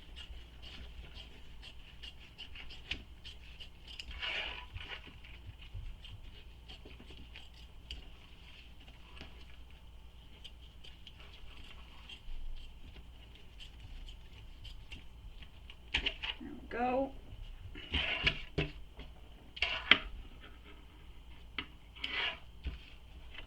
Cut that thread away. And that's how it'll look. You'll have a zipper opening. And again, that doesn't need to be cut super pretty because nobody's ever going to see behind here once it's all sewn together. Grab back your zipper pocket and remove the paper backing from your double-sided tape. Again, keeping it folded. Keep your zipper pocket folded. Now, with it folded and the zipper at the top, so just as you see it on my table here, the zipper is at the top, just like that. We're going to place this zipper pocket opening on top of the zipper, and you want to center the zipper in that zipper opening and in the center of your overlay or keyminder overlay. It's a keyminder and a zipper pocket overlay in one. Get it all centered nicely. Press it down so the double-sided tape helps hold it in place. And it'll look like that. And on the back side, it looks like that. Once you have that stuck in place, we're going to sew around that zipper opening. And we're going to do the same thing, leaving long thread tails, start and stop in the same spot, stop in the same spot you started, and then pull them through and tie them to the back. So we're going to sew around this zipper window opening. But before we sew around that zipper opening, we need to open up our zipper pocket. So you're going to open it up and lift the one up and one down. So you have one zipper pocket facing up and one zipper pocket facing down. You'll want to add some clips so they don't shift on you. You don't want these to move while you're sewing and end up underneath your stitches. And you can also finger press the zipper pocket, the top one, so that it gets nice and flat for you before you start stitching. So again, leaving those long thread tails, start stitching, and don't back stitch. Now when you approach that zipper pull, slide it out of the way. Lift up your presser foot with the needle down, slide the zipper out of the way, and then once it's out of the way, continue stitching.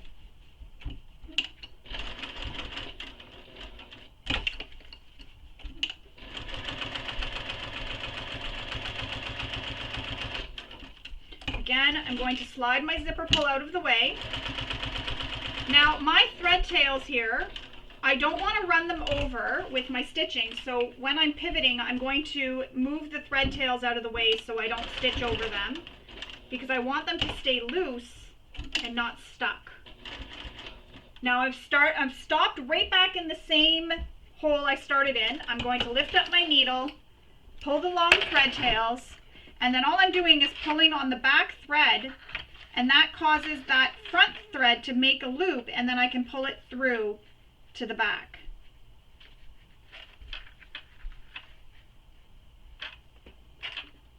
So now we have the 4 threads on the back. We're going to, again, do the same thing we did previously, put them in pairs of 2, and tie them to make a knot. And again, be careful how tight you're pulling your knot. You don't want to break your thread.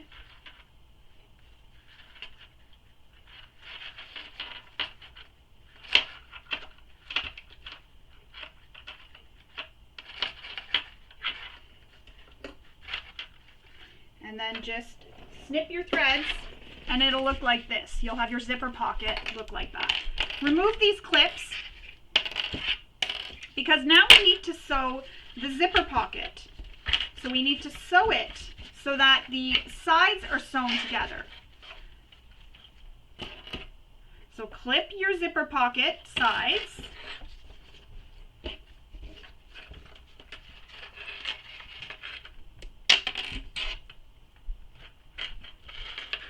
And we're leaving the bottom edge open because that's how we're going to turn the bag later, is through that bottom edge. And you'll want to make sure you pull the zipper pocket down. So leaving the bottom edge unsewn, we're going to sew the side edges. And you want to move your lining out of the way. You don't want to sew over the lining at all. You're just sewing through your zipper pocket. So there's one side. Again, moving your lining out of the way.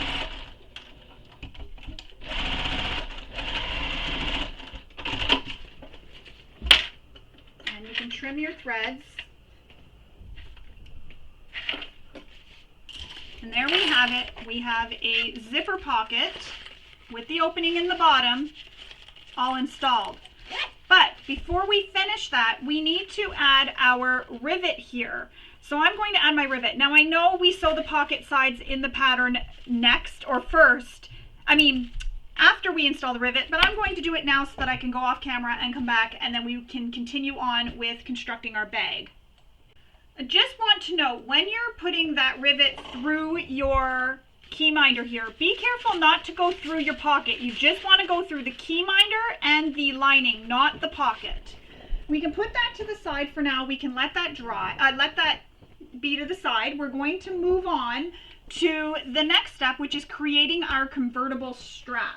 Now to do that, we need our strap pieces, and we're going to have 2 exterior strap pieces and 2 contrast pieces, or cut from lining fabric, whatever you had chosen to do. I cut them from contrast fabric, not from my lining fabric, although this is my lining fabric for, if you remember, the slip pocket and my exterior front zipper pocket, and for the slip pocket on the back as well. I did use this for the lining. Now what we're going to do first is take the exterior, place it right sides up, and we're going to place a lining against it right sides together. So just like this, so they're right sides together. And we're going to sew one short edge with the seam allowance given in the pattern. Just one short edge. I'm going to add a clip just to make sure it doesn't shift on me.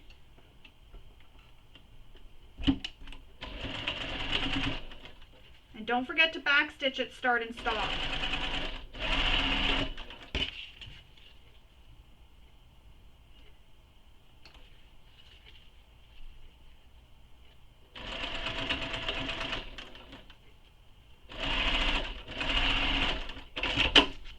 Trim your threads.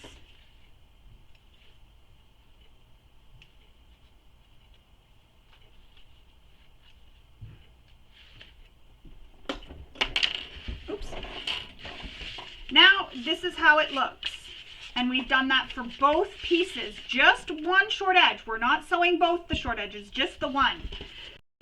So after we've sewn those short edges together, we're going to slide the O-ring on so that both edges, or both sides of the O-ring, have one of each of these on each end. And when you're putting it on, you want to make sure the exterior is on the same side, so that the exterior will face the same way on both. So exterior's up on here. So when I put it on, I see both my exteriors. Now if you're going to find it's going to be too hard to work with this attached to the other end, just slide that off and work with one side for now. It'll be a lot easier for you because then we're not trying to fling this all around. So first thing we need to do is, I want to press that seam open. So I'm just going to remove that for now. I'm going to press this seam open, and I'm going to use some double-sided tape to press it open.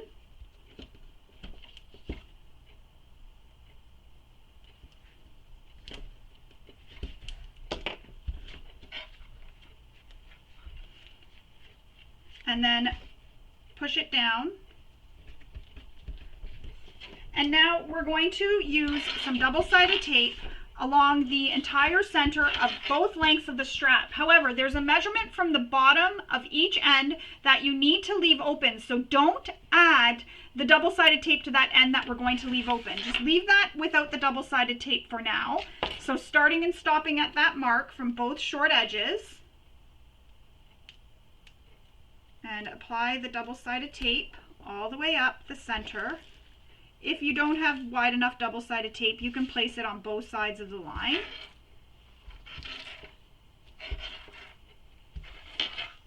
And see, my O-ring is going to get in the way, so I'm just going to slide my O-ring off for now, and then I'll put it back on once I'm done this. So I'm going to fold these into the center, and then I'll put my O-ring back on once I have it folded into the center. So folding these into the center, all the way down. And this can meet in the center because we're not going to be folding this in half again. We're just folding both long edges into the middle. And then to hide these raw edges, we're going to fold this exterior and put it on top of the lining. And that's going to create a double-sided strap. My nails get stuck to the double-sided tape, and it actually pulls my nail polish off because the double-sided tape is so strong.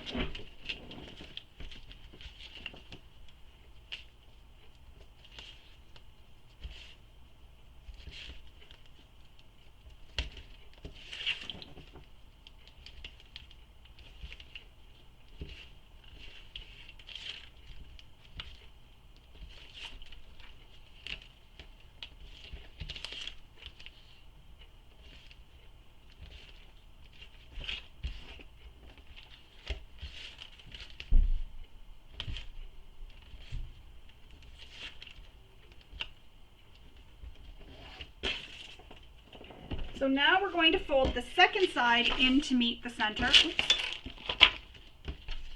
And again, I left my O-ring off for this just so that it's easier and I'm not trying to fold it around.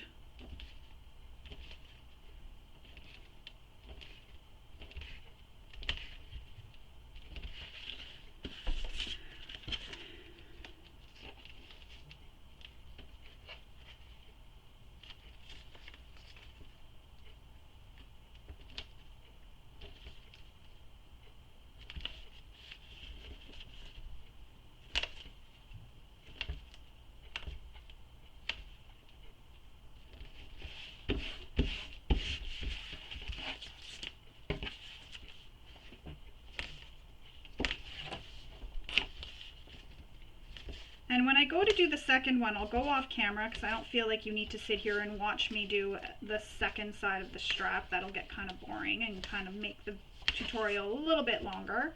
But you'll repeat this for the second strap. So I'm going to go off camera and I'm going to fold up my second strap, and then I'll come back and I will show you what we need to do with this strap in order to make it double-sided. So I'm going to go off camera, I'm going to repeat that whole process with the second one, and then I'll come back and we will continue on. So now that I have the straps all folded in to meet in the center, so both straps, and of course I took my D-ring off, we're now going to slide them back onto the D-ring. And I'm going to do one at a time here just so it's a little bit easier and one isn't dangling in my way. So slide it onto the O-ring, sorry, I kept calling it a D-ring. And then you want to take them, and remember those edges that we didn't fold in? We're going to take those and we're going to place them so they are right sides together. But when you do that, make sure the strap isn't twisted. So place them so they are right sides together and line up that short edge. And clip it in place.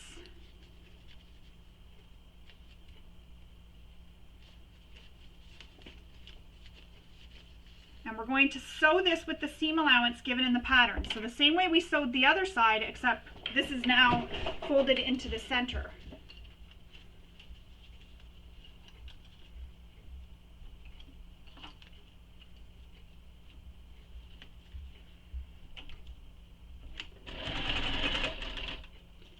So just sew it all the way across.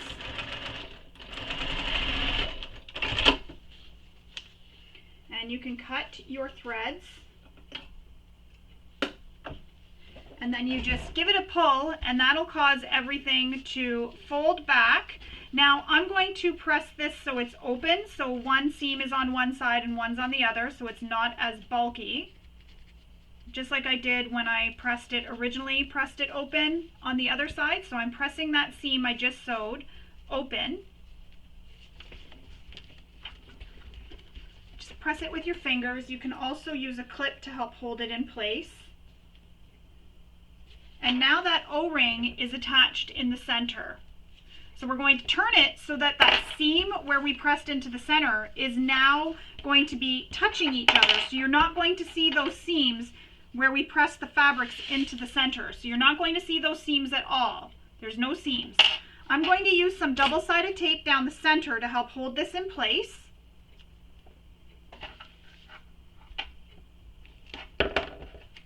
Because now we want to sew the strap so we have the top stitching done. Oops. And I know the hardware makes a bit of noise when it clangs against the table. I'm very sorry.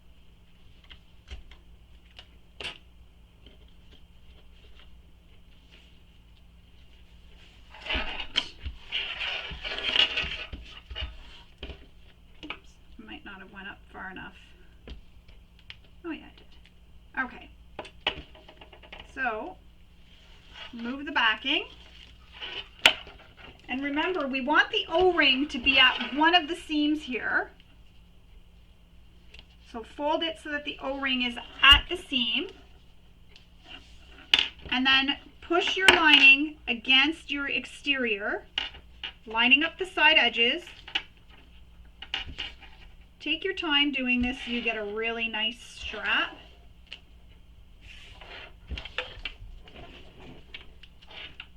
And again, make sure nothing's twisted as you're going along. It should already be good, but just continue to make sure nothing's twisted.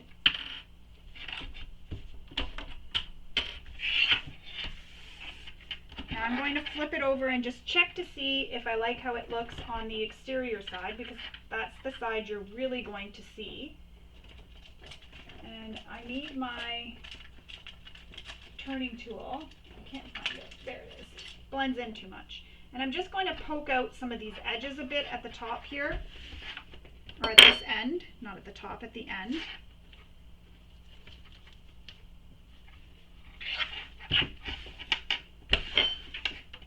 And it'll look just like that. So you'll have the O-ring at one end and the strap at the other. And then we're going to top stitch this all the way around the four edges. So you're going to top stitch along the long edge, get as close to the O-ring as you can, and back down and along the other short edge. So we're going to top stitch this.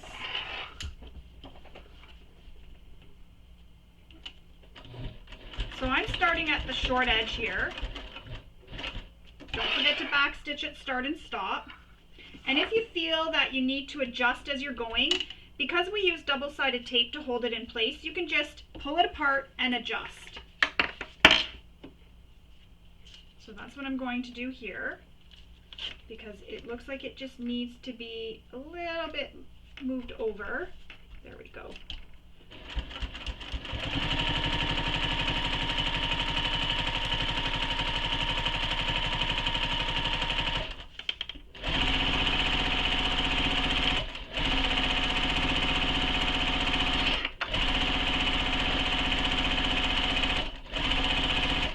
So I'm coming up to where the hardware is, so I don't want to hit my hardware, so I get as close as I can to it, and then I go across underneath it.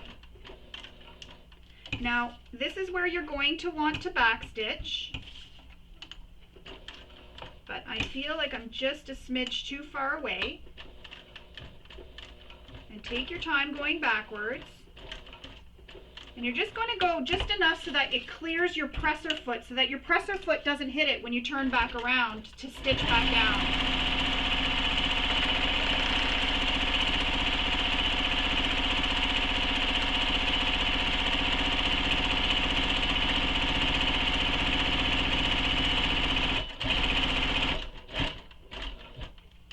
And then back across this bottom edge here. And I'm going to pull long threads because I like when I can get really close, and sometimes I find my threads when the machine cuts it, they're a little too short for me to make sure I can get super close. And that's how it looks when we stitch across underneath our O-ring here and down both edges to the other side. So now we need to repeat that all for the second side of this strap. So place it so that your O-ring is this way. Your strap that you've already attached goes that way. You want to thread on your remaining strap. Again, you want it so that the exterior is on top on the same side as your exterior that you already attached. So once that's attached and you know it's right, take them and place them again, right sides together, clip it in place,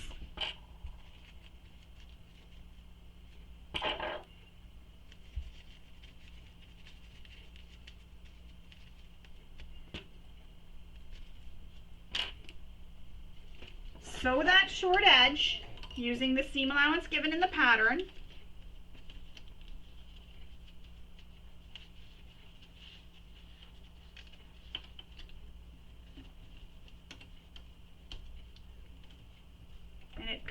little bit tricky, but you can do it.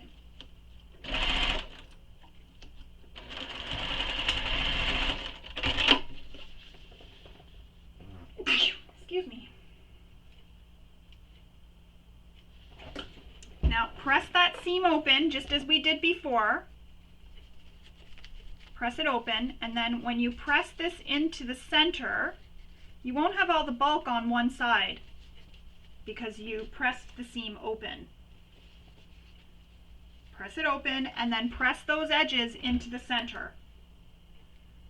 And I'm just using clips to help hold it in place for now. So just like that. And you can kind of press with your fingers to make sure it's good. And then we now need to add that double-sided tape again to the center here of this strap. So down the center. And if you'd rather not use double-sided tape and you'd rather use just clips to hold it in place, definitely do that. I just like this because then, as you saw, I can just right through and no stopping. Just keep going. No clips to remove, nothing. I can just sew super fast. Remove the paper backing. Make sure they're turned the same way and not twisted, and make sure your O-ring is at the same end on both sides. So don't accidentally put it down there, although I guess it wouldn't really matter if it was down there, but when you're clipping it together it does matter because then you have to undo it all.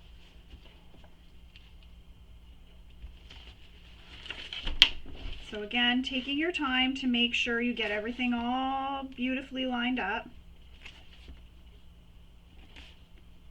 And I like to do this from the exterior side because that's the side we see. And I do see a little bit of my pink sticking out the sides, and that's okay. So the lining does stick out the sides a little bit. Right now anyways, not so much, but you do see it when you look at it. I like how it looks.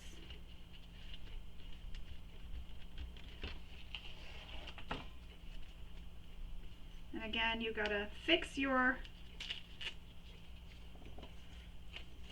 fabrics so that they are folded nicely and neatly.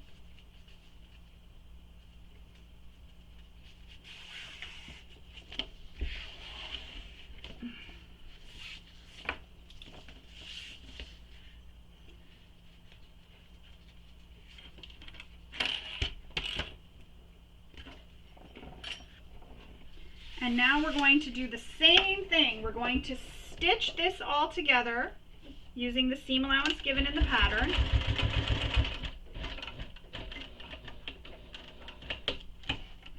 Stitch up both sides.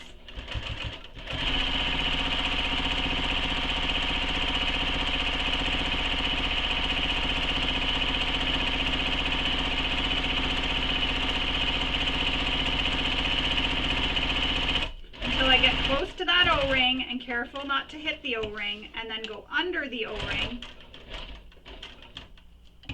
and then we're going to back stitch a few stitches,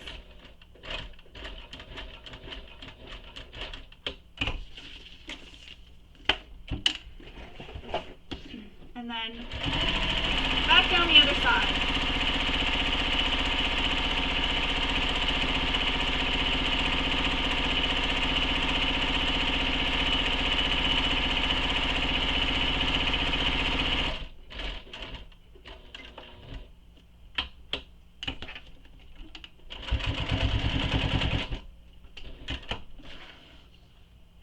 Don't forget to back stitch at start and stop.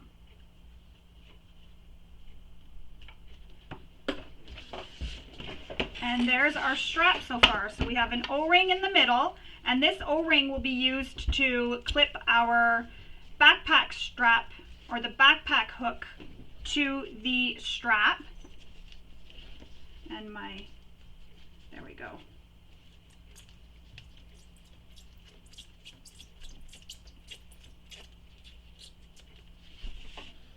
Just like that. Next, we're going to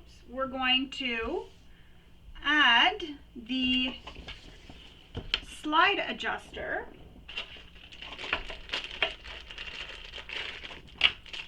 to our straps.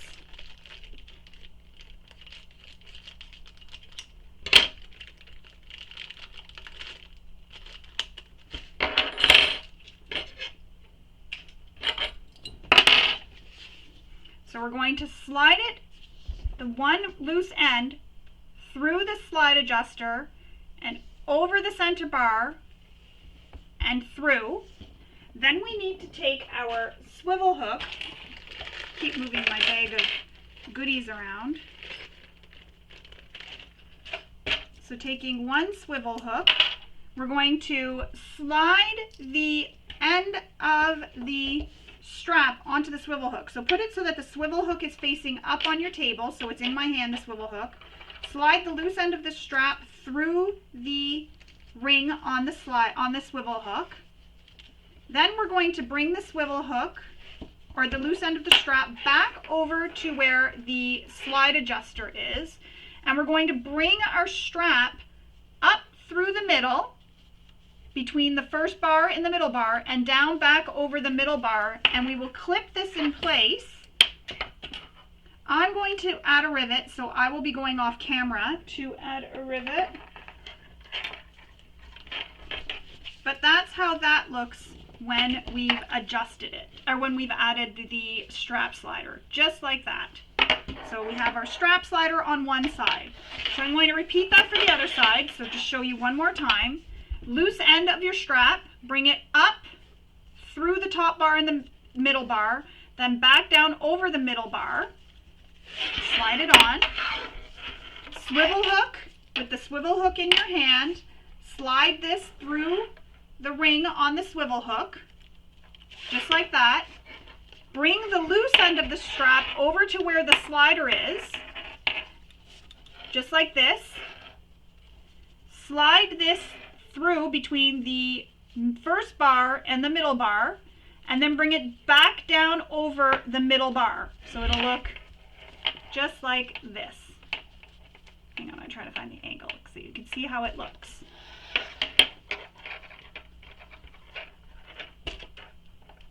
And I'm putting clips for now.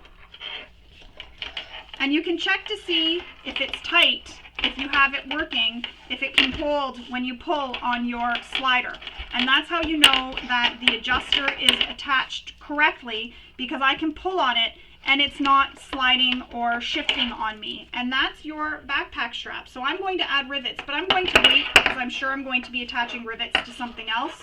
And I'm going to do it all at the same time. I figure rather than stopping now to do it, I'll do it when I stop later, and I'll attach those rivets later. Moving right along, we're now going to make our double-sided handle. For this, we need our B pieces. Now, on the double-sided handle, I made some marks. I had went ahead and made those marks. So you'll want to go ahead and read and make those marks on the short end of the handles. And then we're going to fold the long edges in to meet the center. So I'm going to use some double-sided tape, and I'm not going to place the double-sided tape on those short edges where I made those marks.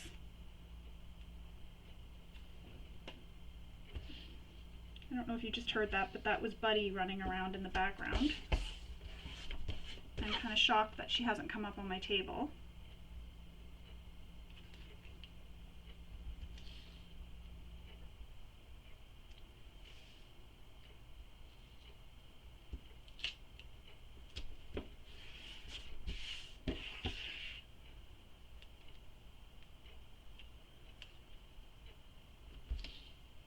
So just placing double-sided tape along the handle.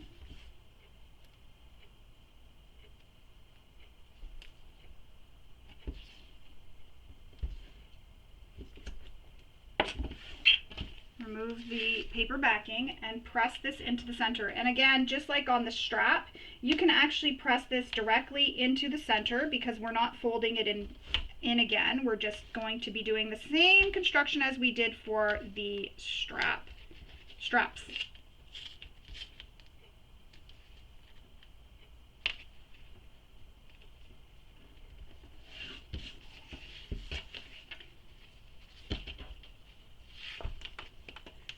fold it in to meet the center.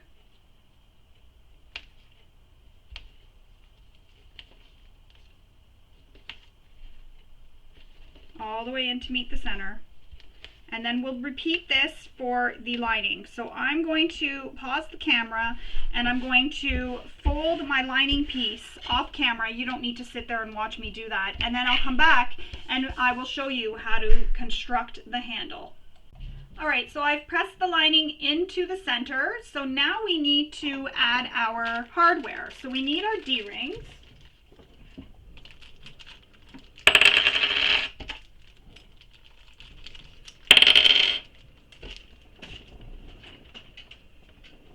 So we're going to slide the D-rings onto the exterior, slide them so that they go into the middle.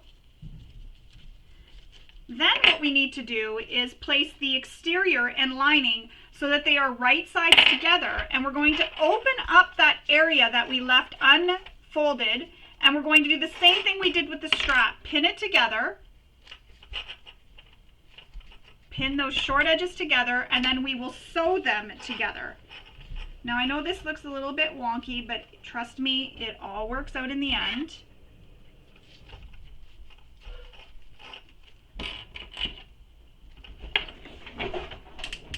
So we're going to sew these short edges using the seam allowance given in the pattern.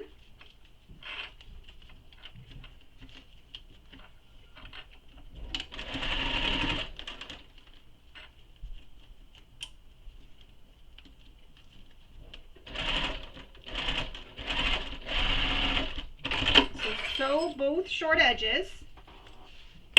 Keep those D-rings out of the way so that you don't hit them.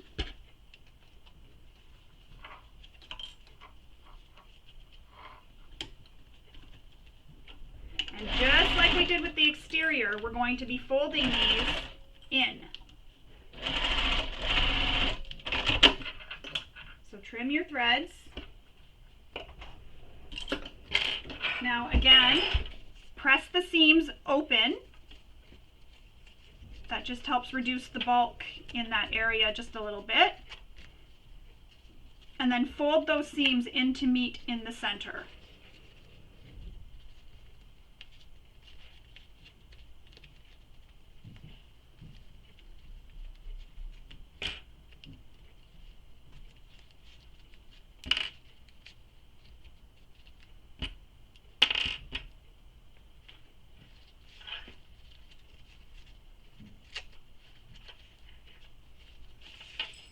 Repeat that for the second side.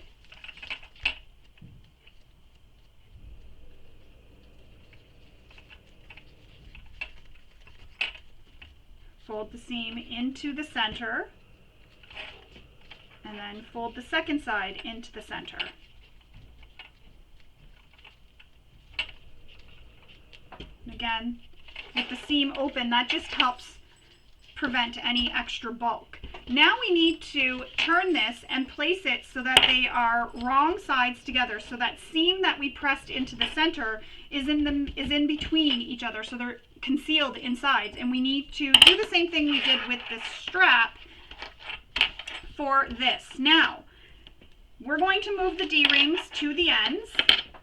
And there's a measurement in the pattern for where we're going to start and stop sewing. So I'm going to place some double-sided tape along this edge. And I'm not going to go all the way down to the end because we're not sewing all the way to the end because the D-ring is going to be there. And I am going to need to take this to my iron after and give it a press because you can see my Frixion pen that I used. And I'm going to actually use some double-sided tape here because that'll help hold this down for me.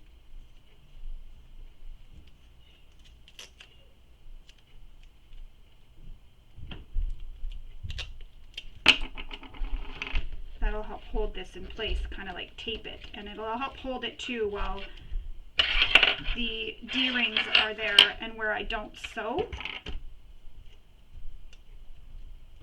I'm almost out of this tape. I'm going to need to order more.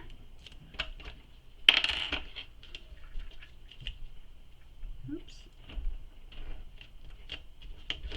There we go. So now we're going to fold these so they are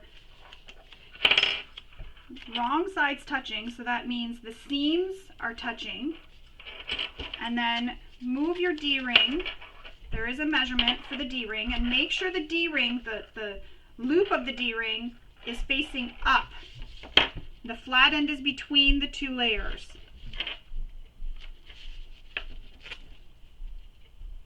So flat end between the two layers, and the loop part of the D-ring is up.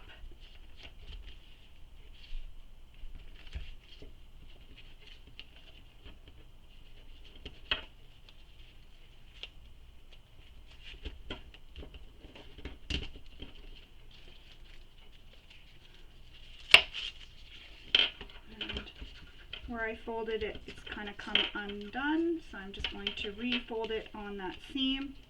There we go.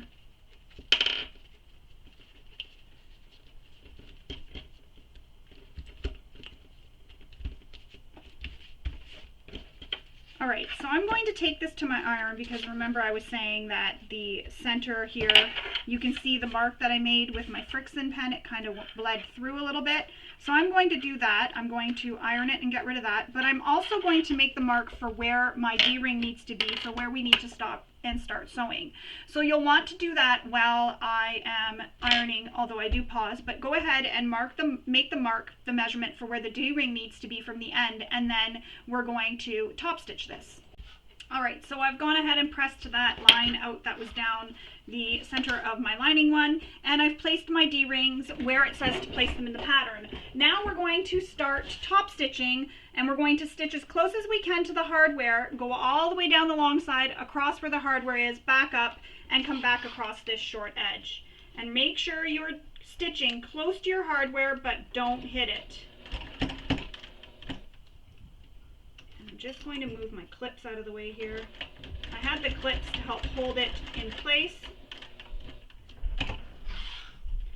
And then back stitch the same way we did with the strap and other places where it was too tight to get past.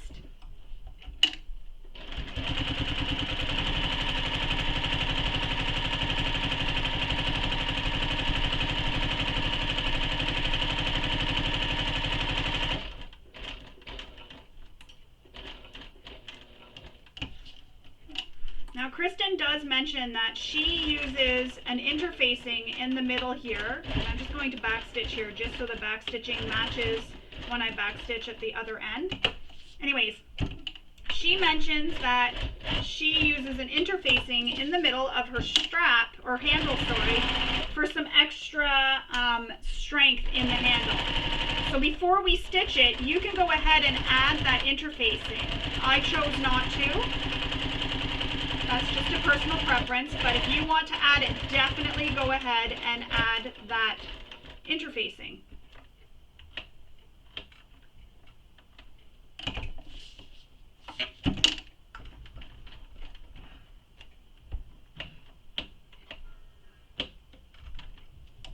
I'm just trying to get this to all line up.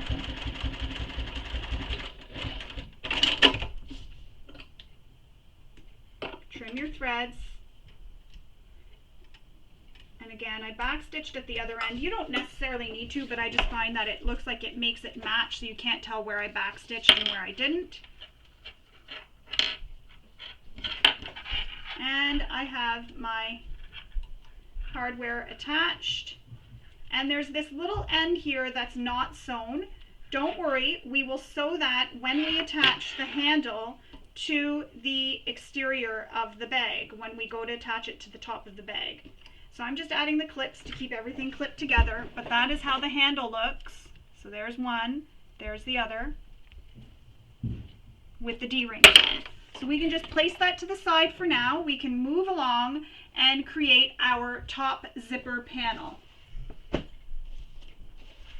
For this, we need our zipper, our top zipper, our zipper panel D pieces, both of them, and our zipper tabs right here. And this is what we need for our top zipper panel. So the first thing we're going to need to do is attach those zipper tabs to our zipper. So I'm going to move these out of the way for now. And we have our zipper tabs here. So first we're going to do the same thing we did when we attached the zipper tabs to the zipper for that front pocket. So placing your exterior right sides together with your zipper. So they're right sides together, pretty side of the exterior zipper tab touching the zipper. Then we're going to baste this in place.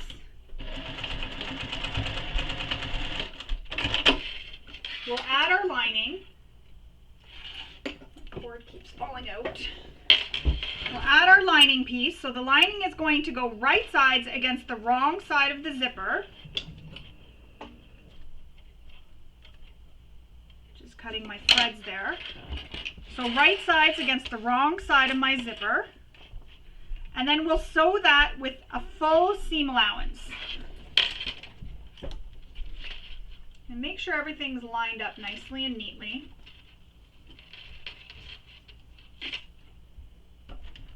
Again, put the needle down into the material and that prevents it from shifting on me.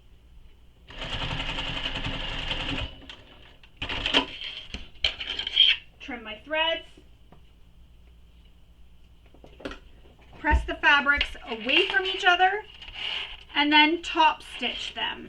So pressing them so that the wrong sides are together, and we're going to top stitch on top of the zipper tabs. Again, same thing we did when we stitched these zipper tabs to that front pocket zipper.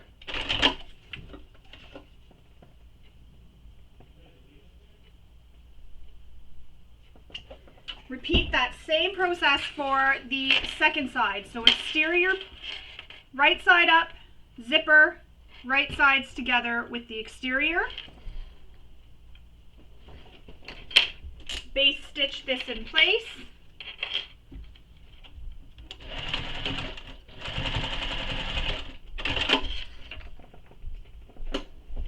And then lining right sides together with the wrong side of the zipper. And we sew this with a full seam allowance.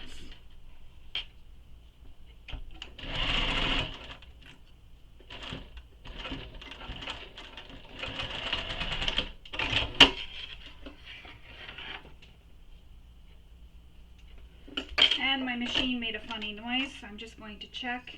I think it just got stuck when it was...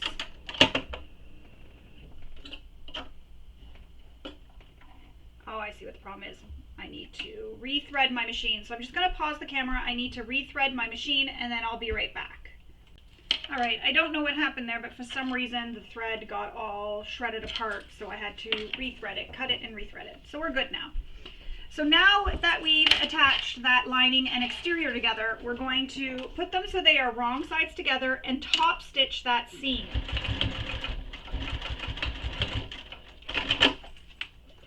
Sometimes my machine likes to do funny things and test me.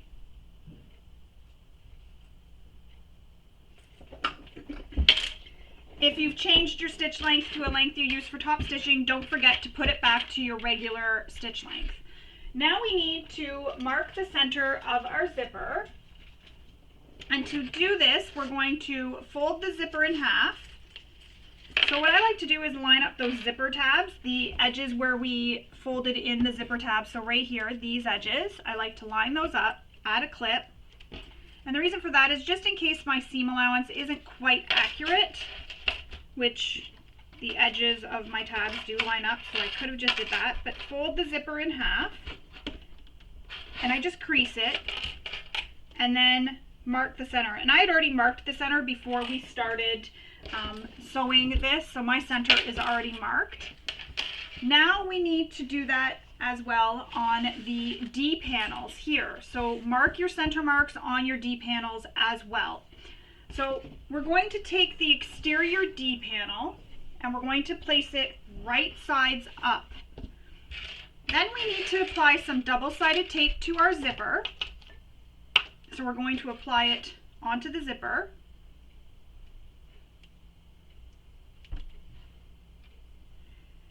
And I'm not going to go all the way to the edge of the zipper, and it'll make sense in a moment. I'm going to stop just a little bit away from the edge, but I'm going to do this on both sides.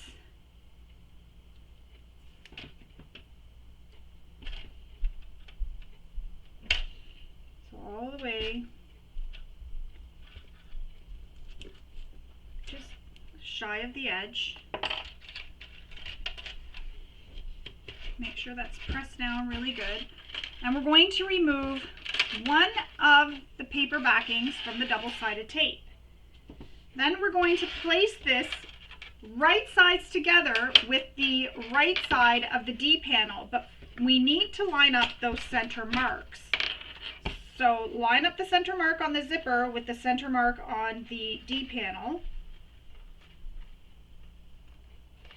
I'm going to, kind of hard to see what I'm doing when it's on the wrong side, so I'm going to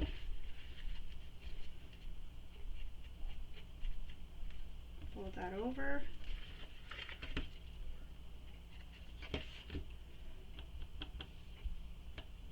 And I'm just marking it within the seam allowance. I might have to remark it later, but just within the seam allowance. And then stick it in place, and that was not the line.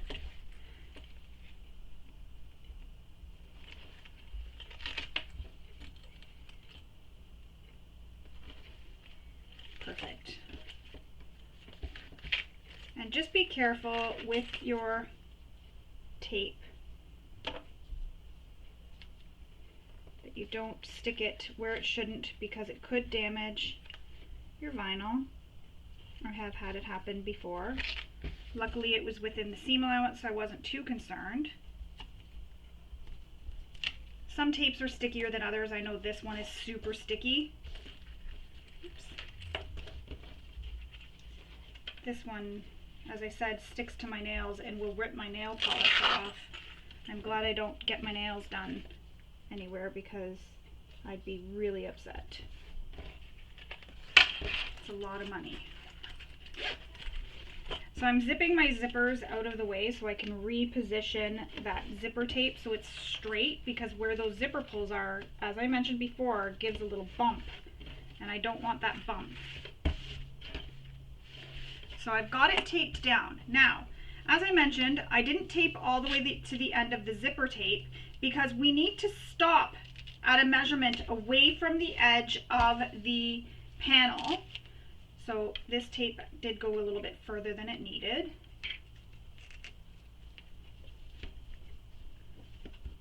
So I already made those marks. I measured and made that mark. So now I'm going to transfer that mark to my panels, to my zipper panel, so I know where to start and stop. And this is if you're doing the birthing method. If you're doing the binding method, go ahead and sew from one end all the way to the other end. But because we're doing the birthing method, I'm going to start at that mark I made right there, and there's a measurement in the pattern from the edge of your D panel over where you're going to start and stop sewing. So we're going to baste this in place with my presser foot up. I'm going to slide my zipper pulls out of the way.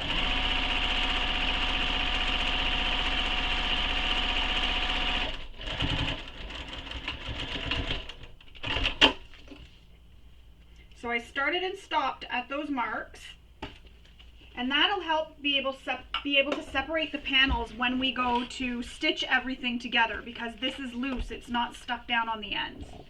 Now we need to grab the exterior or the lining D panel, and we need to clip that in place and use some double-sided tape again.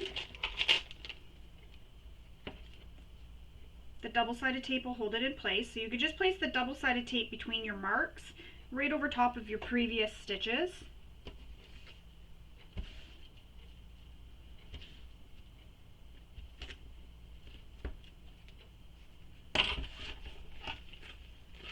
Oh, that wasn't stuck down enough. So just like that. And line up the center marks, and then place it down, making sure you line up the ends. So you want to line up those ends and then get it stuck down.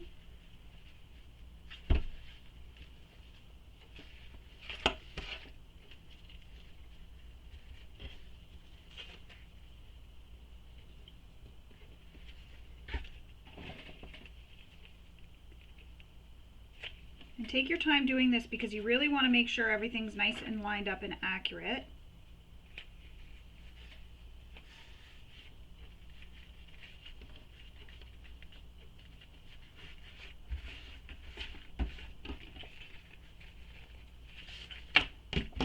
And then we're going to sew this with the seam allowance given in the pattern, and I just want to see where it is.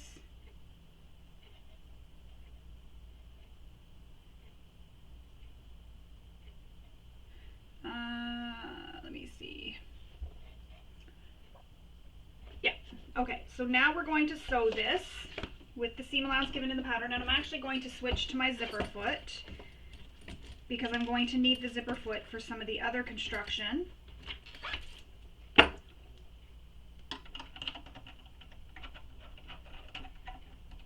So you may want to switch to a zipper foot. You don't have to right now, but you may want to switch to a zipper foot. It's helpful to switch to a zipper foot too to get you nice and close to your zipper teeth. My other presser foot would have been okay, but because I know I'm going to need this on for some of the next construction,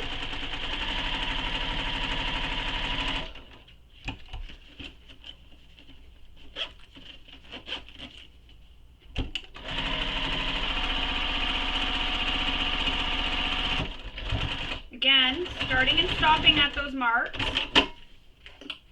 And you can actually sew from the exterior side, so while you have the exterior side up, to be able to see where you started and stopped, so you can start and stop at the same spot. And you know what, I shouldn't have switched my foot because I need to top stitch this. And I need that vinyl foot on.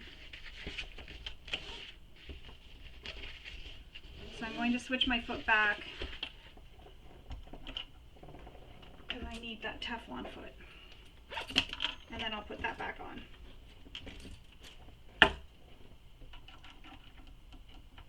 If you don't have a Teflon foot and you're using vinyl, you can always use tissue paper between the vinyl and your presser foot, and that'll help glide across the material. Or what I have done in the past is a little bit of masking tape or painter's tape on the bottom of my presser foot. Make sure you keep the needle hole area clean though, you don't want the tape through there. And then you can stitch along. So now we're going to sew this with, on top here, we're going to top stitch all the way across, and we're going to start and stop again at that same measurement that we used when we started and stopped when we were sewing the zipper to the D panel. And what I was just using there is a Frixion pen, so that'll just wash off with water.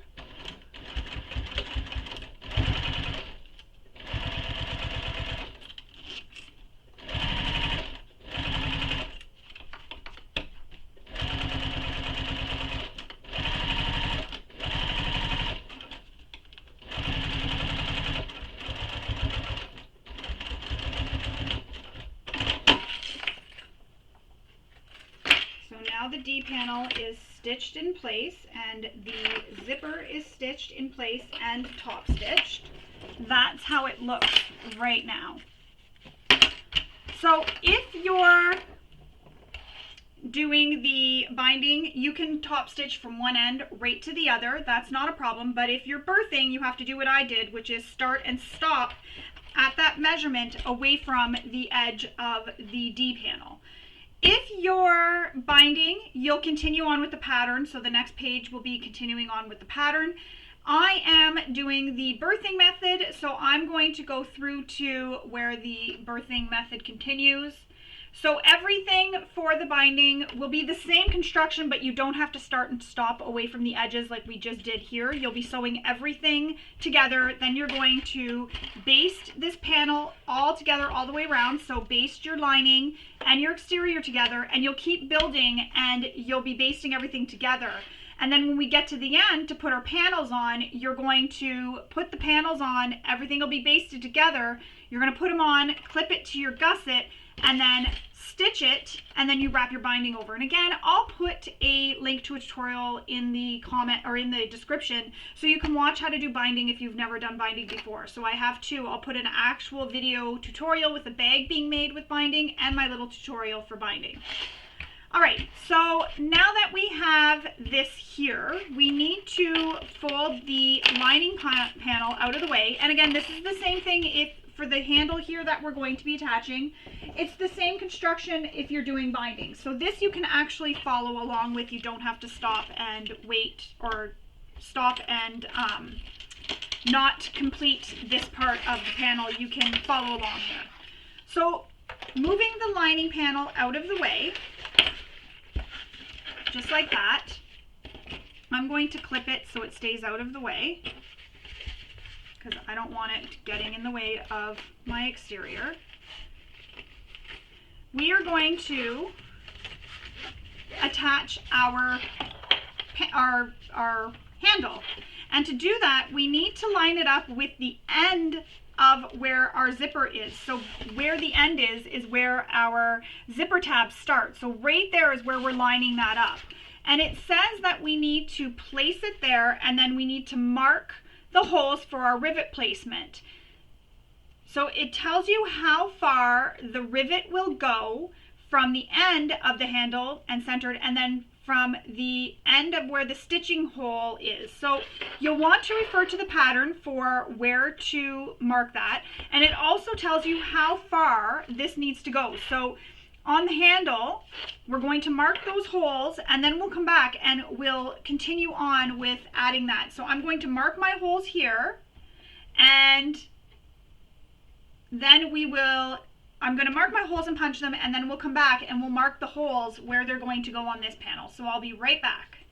All right, so I've made the holes on my handle for the rivets, for where my rivets are going to go, using the measurements given in the pattern. Now you need to transfer these marks onto your D panel. So you need to center the handle between where your D panel starts and D panel ends. So you'll center it there, and it'll line up, the end of the handle will line up with the end of your zipper. So just like that. So see how it lines up with where the zipper begins? That's where it'll be. So you'll line it up, you'll center it on the panel, and then you'll take your pen and you'll push it through the holes where your rivets are, and you'll make marks. And you'll do that on both sides. So line it up, make it centered on the D panel, just like this. So center it. Then where the rivet hole is, you'll make marks. You'll put your pen through the hole and make the marks. Now, if you don't have rivets, there is an option for you. Instead, what you can do is you can sew a box with an X. So sew this down, this whole loose end down onto your panel, and then put an X. Then come on to this other side and start stitching where you stitched just beside the D ring. Stitch down and make another little box here with an X, and that'll give you the same, what's the word I'm looking for? I can't even think of the word. That'll give you the same attachment as, I can't think of the word, I'm so lost for words today. It'll do the same thing as if you were adding the rivets. Now, when you're sewing that box, stop where that mark is for that rivet. So here I have the hole for the rivet. That's where you'll stop and sew across. That way there, it still has the same measurement in between the handle for you to still get that bowing of your handle. So it will pop up like that. That's how it's supposed to be. It's not supposed to be tight against the bag. It's supposed to have some area for you to grab so you can carry your bag with your handle. So it'll still give you the same result. That's what I was looking for, that word. You'll still get the same result if you sew it. It just needs to be sewn the same way and at the same marks as what it would be if you were using rivets.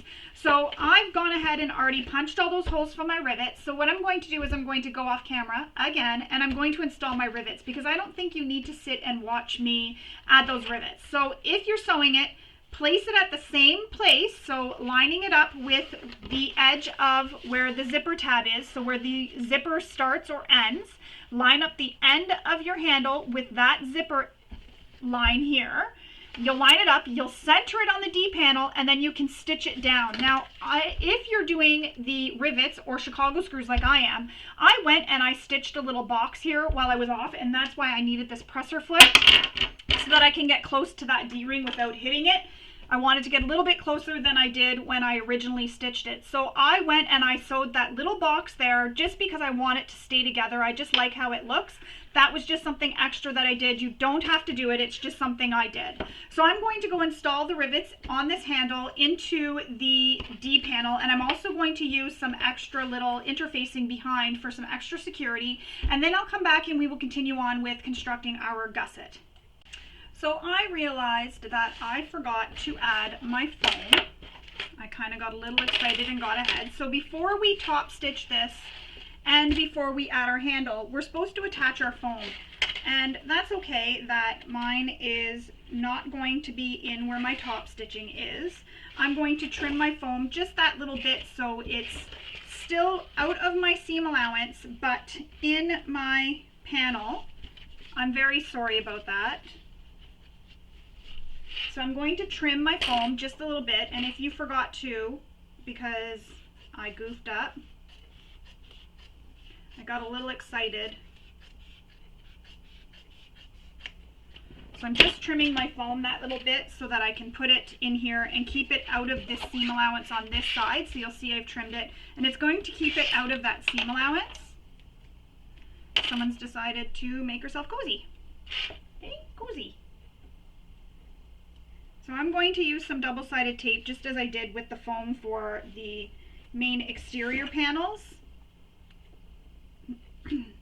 Now, before you insert the handle, you do want to add the foam, and then you can add you can still use the stabilizer behind the rivets if you want, or behind when you're sewing. Depending on the material you used, it might be a little bit thick, so you may not want to add your foam right away. You may actually want to add your foam after, like I've just done here. And I've got it right up against where that seam is for the seam allowance when we top stitched.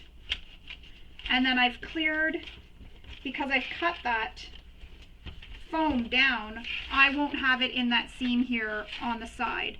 But if you top stitch with the foam inside, you will have held it inside by top stitching here. But right now, because this is a bit thick anyways, the foam being there just kind of acts like a continuation of where that seam is. And I'm just going to reposition it just a little bit more. I want to get it really close, really tight to that seam.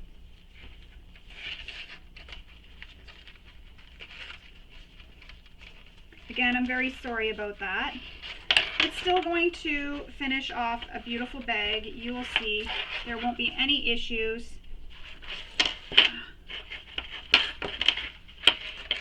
Definitely makes it a little bit harder to do this with the handle on. But I'm just going to push this in kind of almost under that seam. I didn't get it quite under enough the first time. I'm just using my nail to pull it back. And again, I'm just using double-sided tape. If you're using fusible foam, you can go ahead and fuse it in place. I'm using sew-in foam, so that's why I have to use double-sided tape for it.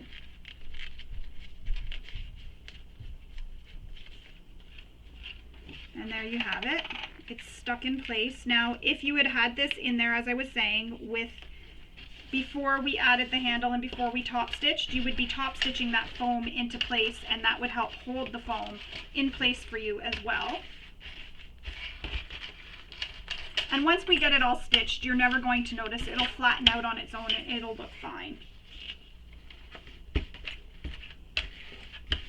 There we go. All right, so continuing on with adding the handle. So as I mentioned, you're going to add your handle, and she does say to sew the ends of the handle by the stitching here and stitch a box. I know I said to do it before, but you can do it now, and you can even do it, and that'll help hold your foam in place if you want. I did it before because I'm not going to stitch. I'm just going to have the rivets holding it in place. I feel that that'll be enough with the two handles, the 2 rivets on each side. I think that should be good. But if you feel that it's not going to be enough and you feel that this is just going to spin when the rivet or when the handle is being used, then you can go ahead. But that's what the stitching does. It just stops this from spinning around while you're using it as a convertible bag, or as the, sorry, not convertible, when you're wearing this crossbody. So that'll just stop these from spinning around. If this was loose and we didn't do that box stitching that I did here before I attached it with the rivets, this would just spin around on you. It would go right to where the rivet is and it would move. So that's all that's doing, but it does the same thing when I did the stitching before. So I'm not going to bother doing the stitching because I've already done it. I'm going to add some clips here just to make sure that that foam doesn't move or shift on me until we go to sew the gusset. Again, if you have fusible foam, you don't have to worry about this. Your foam won't move. Mine is a sew-in, just being held in place with some double-sided tape. So I just want to make sure that nothing shifts on me. For now. There we go. So that's how that's looking with the handle attached. So see, you can already start to see the top of our bag taking shape. But now we need to provide that a little bit more stability here to this side of the zipper that has nothing on it. So the tape edge of the zipper, and we're going to use pattern piece K. So you need an exterior and a lining. Now we've already added tape to the one side of the zipper. So we're going to mark the center of this K piece.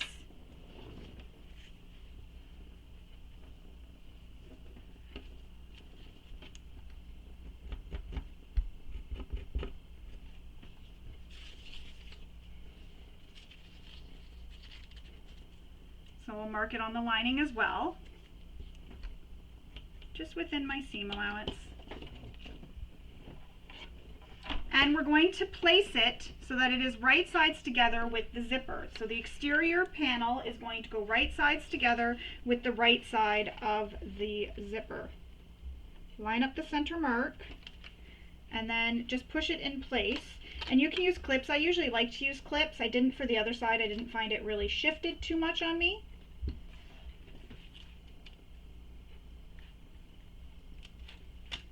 And another thing is you want to make sure that the ends here all match up. So your ends, these short ends all line up. So you're lining up those short ends. So to try not to stretch your material. So line up the short edge first and then push it in place all the way along. And it should fit.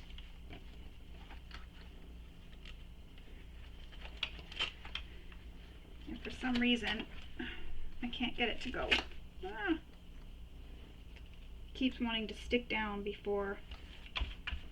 If your K panel is a little bit too long, that's okay because we're going to be trimming the tabs off after. I like to leave the tabs until everything's constructed so I can know that everything is good and I can trim them down after so that everything's nice and flush. And you see my panel is not flush with my zipper tape.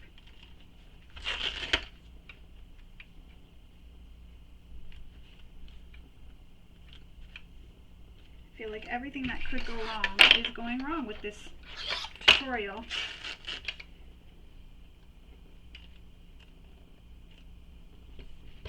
There we go. These zipper pulls are causing the zipper tape to bump. So I'm going to fix that. And I'm also going to add my lining. Now normally we would baste this in place and then sew the lining on, but I'm going to add the lining, see, as I'm using some double-sided tape, so I only have to do this once.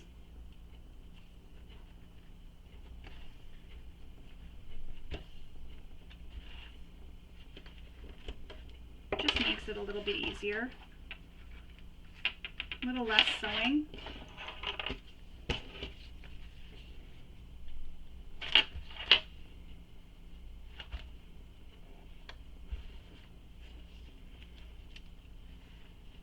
For some reason this side went a lot nicer than the first side. So now I'm going to stitch this in place using the seam allowance given in the pattern.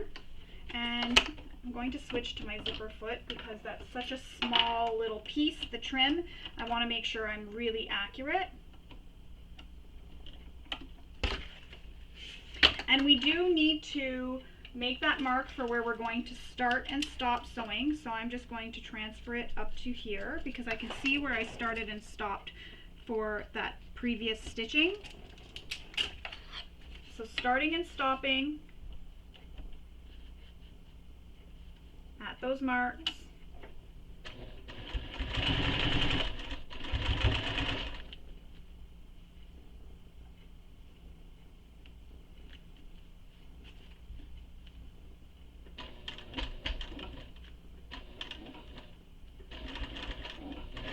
I was just reading just to make sure I was doing it accurate. Sometimes I second guess myself. So I'm going to move my zipper pulls out of the way. Sorry. Did I make you mad? Did I hit you? Hey?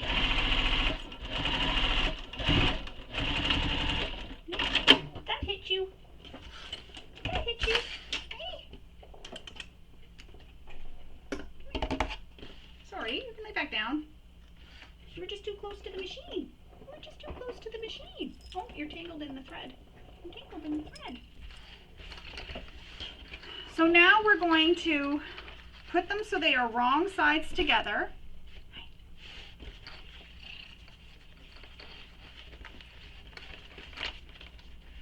And I'm going to add some clips, and then we're going to top stitch them.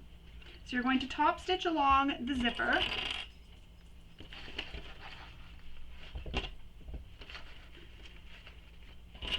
She's done. She got annoyed.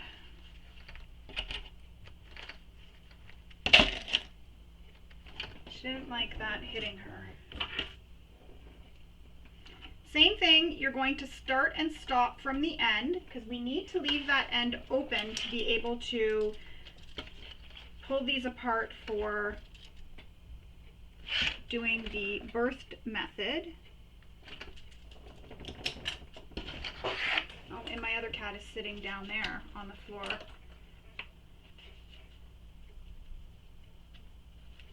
I didn't even realize Missy was sitting there.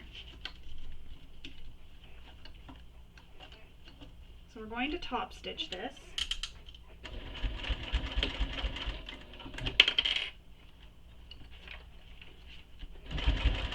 And I'm making sure it's flat as I'm top stitching. And then the lining and exterior are staying together.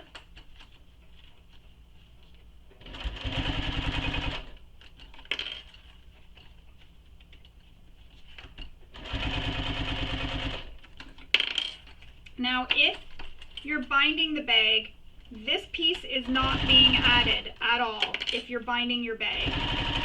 This is just if you're birthing the bag.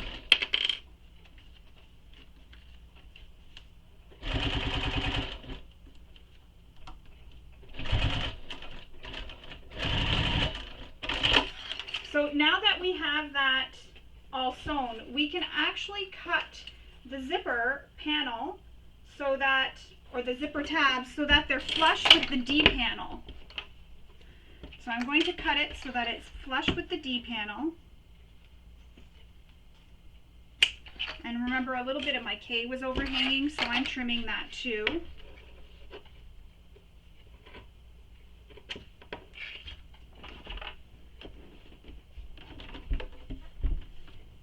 There we go. So now we have it all flush, so they're the same length on both sides. I've started and stopped away from the edge as the instructions give, so that we can move the panel out of the way and open it up to be able to birth the bag.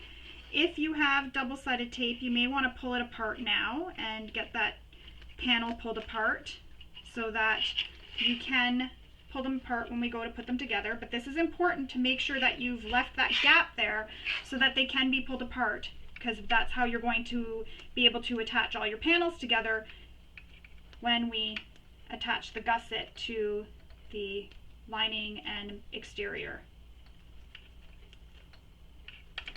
All right, moving right along, I've removed that tape that I don't want there.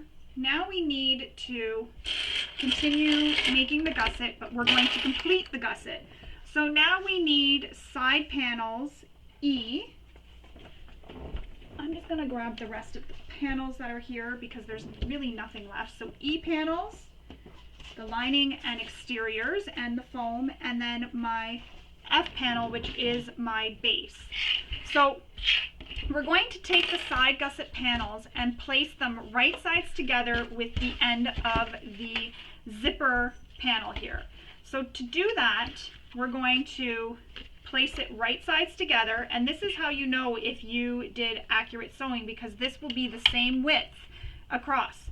So we're going to place them right sides together, and we're just going to clip the exterior to the exterior side gusset.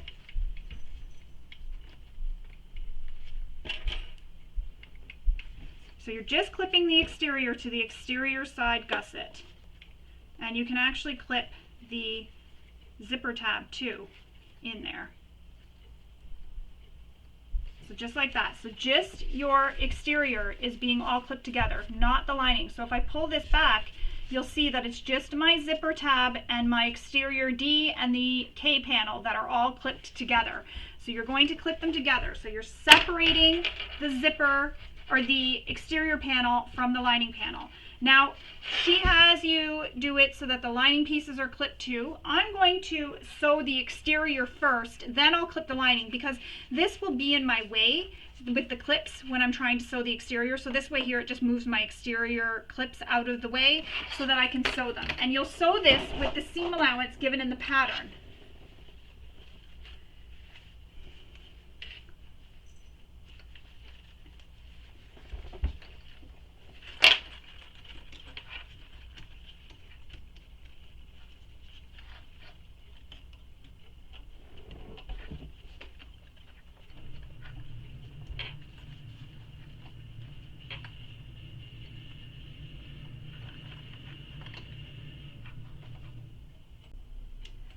Alright, so I just had to make sure with some of the measurements were accurate. So I read ahead, I paused and I read ahead just to make sure. So now we're going to sew this, so it's again just the exteriors with the seam allowance given in the pattern.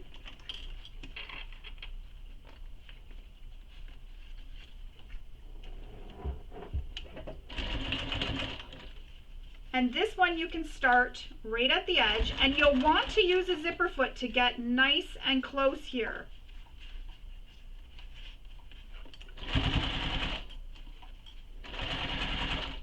And I'm actually going to sew a second row of stitching just to really make sure that that's extra secure and that I did get an accurate seam allowance.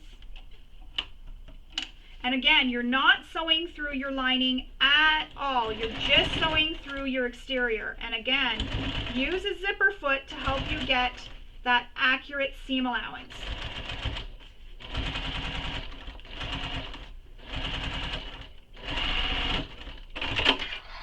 So there you have it. I've sewn through the exterior. And now we're going to repeat that process for the lining. So my exterior is attached. There it is, it's attached. Now we're going to repeat that for the lining, but we're not going to sew through the exterior. We're going to do the same thing, attach our lining, and again, you're sewing through the zipper tab and the D panel and the K panel.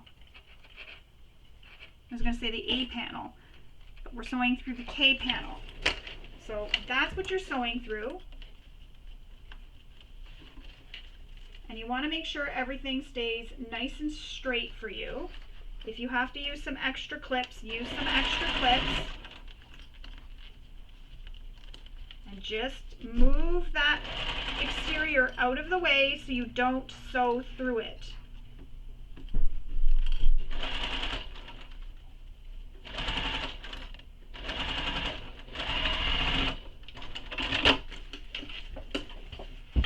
So now I have my lining and my exterior sewn together.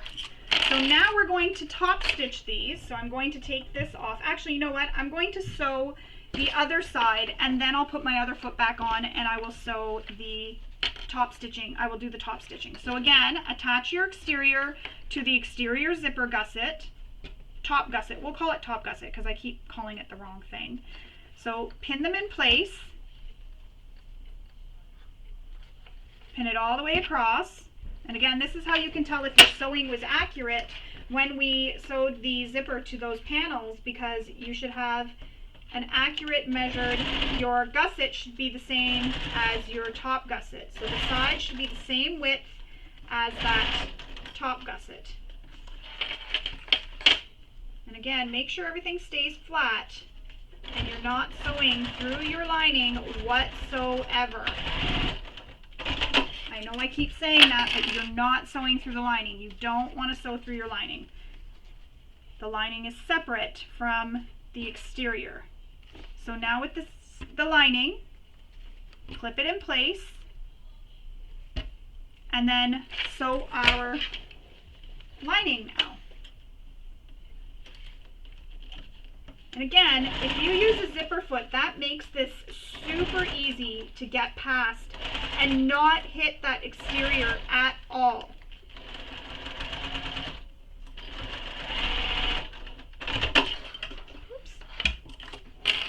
So now I'm going to switch back to my Teflon foot, and we're going to top stitch, and I should double stitch those. I know I did on the first one, but I think I'm okay. Yeah, I think I'll be okay. I think I was more worried about the seam not being accurate. And if you don't get an accurate seam, the thread's stuck. If you don't get an accurate seam, just go back over and re-stitch over it. Yeah, my seams look good. Just go back over it, stitch back over it. So now I'm going to top stitch this, and again, we're not stitching through the lining at all. We're just stitching through the exterior for the top stitching part. So pull your lining out of the way. And this is going to feel a little bit tricky because you've got your lining that wants to be in the way. And you've got to keep this here out of the way. So just hold your lining back and your panel back.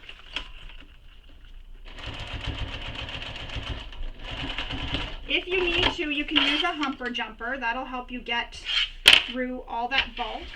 I'm trimming my threads right now. And now I'm going to top stitch my lining. So same thing, move my exterior out of the way and top stitch my lining.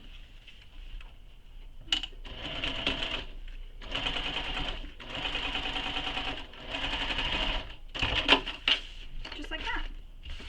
But this is easier than stitching that other part together because you're not really having to worry about not stitching through anything because you've already completed that. But that's how that looks when that's done. So there's my lining, or my exterior, and there's my lining. So now I'm going to top stitch the other side. And again, that's how it looks. So they're both separated. So see how they're not sewn together at all, my lining and my exterior? That's what you want. You don't want them stuck together. You want them separated. And that's because when we're birthing it, we need to have the exterior separate from the lining because you sew the lining to the lining and the exterior to the exterior. However, if you're binding, these all get sewn together. It doesn't make a difference. And pay attention to the seam allowances because they do change, and you do need to make sure you're using accurate seam allowances in order for this to work. And make sure you're following along if you're doing the birthing method with the instructions for the birthing method, so that you're following along with those instructions and not accidentally following the birthing method, the binding method instructions. The binding method instructions give different instructions and different measurements for things.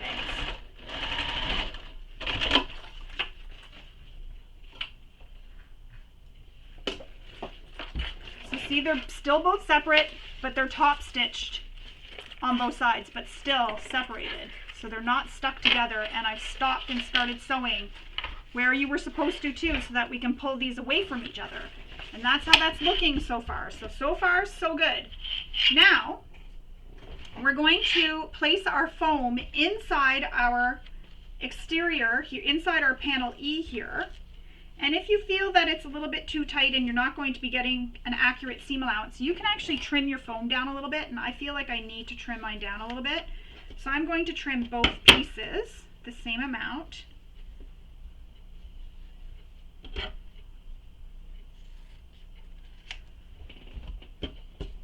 Just want to make sure it's not going to be caught in the seam at all. And I have enough room to sew everything else. And you can attach this again to your lining or your exterior. It doesn't really matter.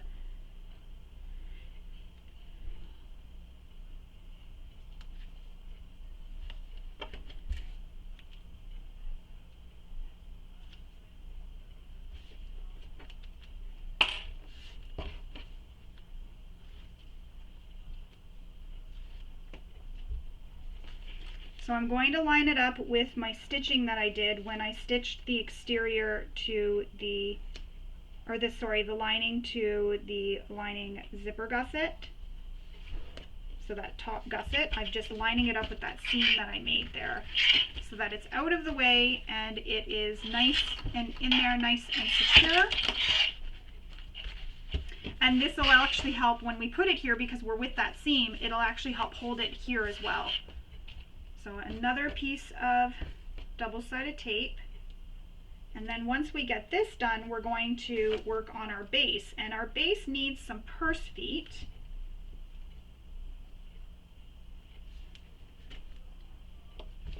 I'm really excited to finish this bag. I'm liking it so far. I may keep this one for myself.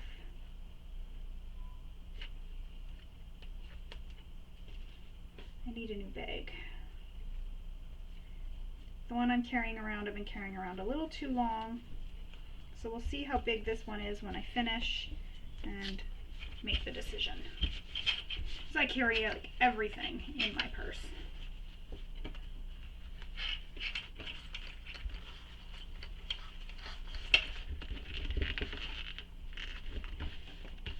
Alright, so there it is. I've added the foam to my gussets. Side gusset. So I'm just going to put this over out of the way.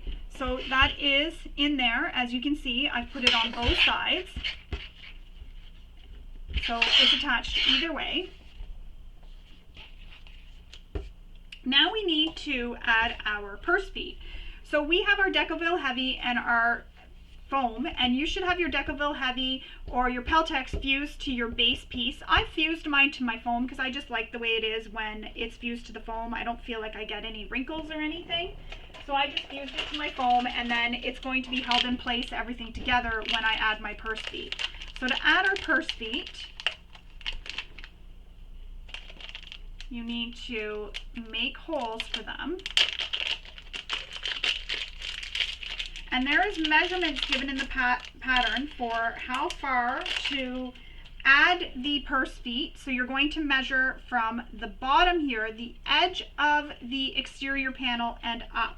So that's where you're measuring. So you want to make sure that your base panel interfacing is on there and centered.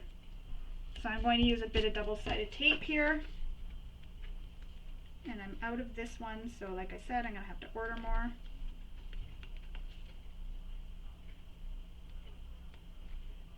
And I can't get that backing off.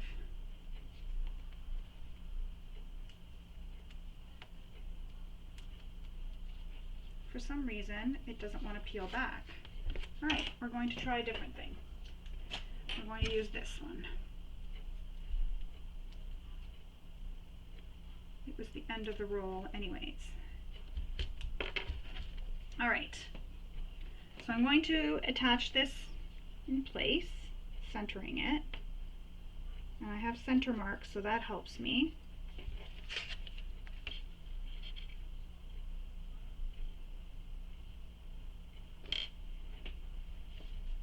There we go. So now we need to make the slits for where our purse feet go. So after you've made your marks, you're going to make the slits for where your purse feet go.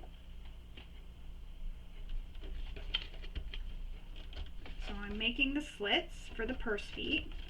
And your purse feet may have washers. If they do, you'll do the same thing we did for the magnetic snap to attach the washers. There we go. For some reason it wasn't going that way. We're going to need some duct tape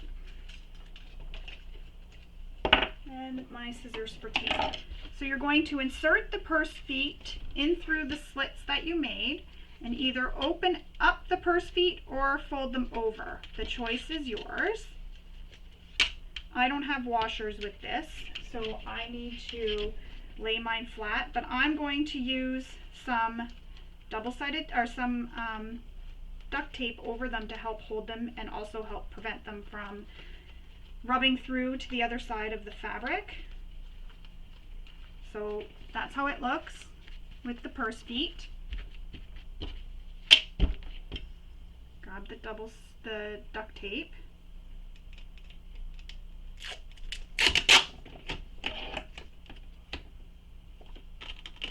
I need to clean these scissors.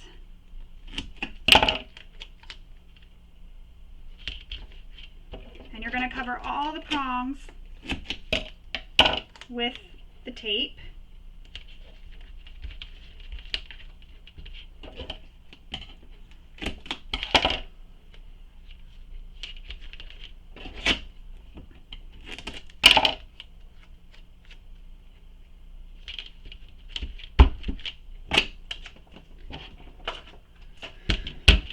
Just like that.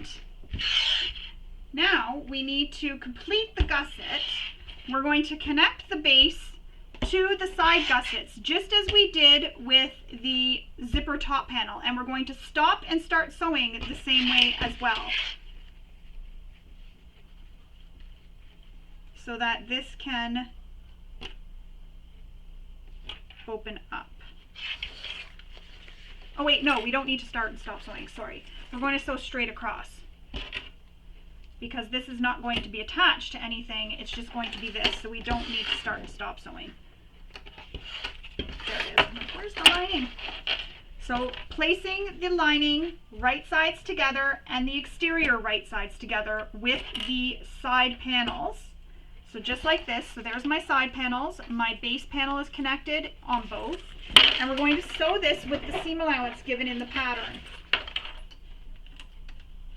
And I'm going to switch back to my zipper foot so that I can get a nice accurate seam allowance.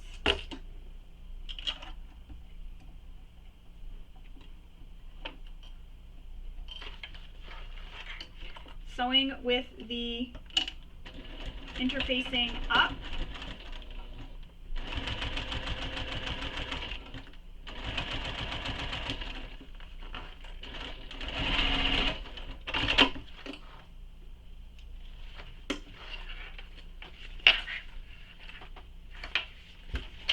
So I have the interfacing on the base panel and the interfacing also on my lining panel. So you're sewing with it up so that you can see where it is and you can sew along the side of it. So there it is. Oh, I just dropped something. So we have the side panel and base gussets attached. Now we need to attach it to this other side panel over here. So bring your base gusset over towards the side panel and it's going to form this little loop. And that's right, you want it to form that little loop.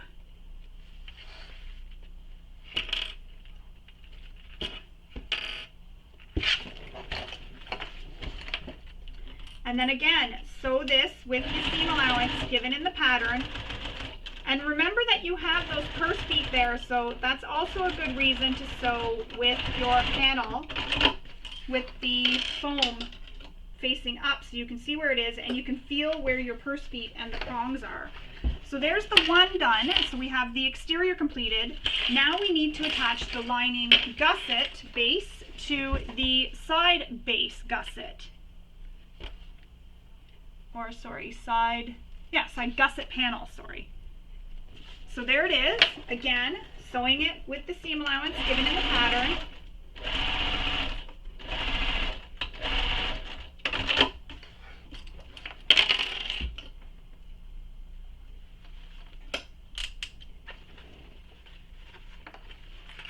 So this is how it looks. right now kind of looks a little bit weird. So we have your lining center where our zipper is and our base. We need to turn this so we can get the panels all turned out the correct way, because we now need to press and top stitch the base side of the seam. So do this. I'm going to switch back to my regular foot, and we're going to top stitch that base seam.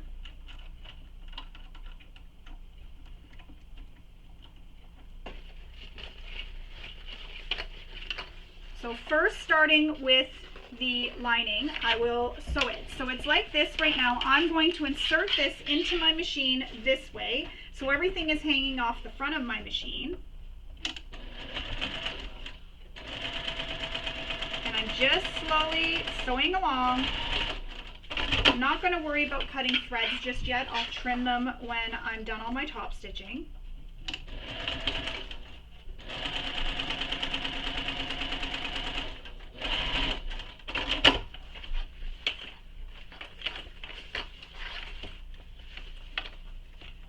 And then you're going to press your base seam again.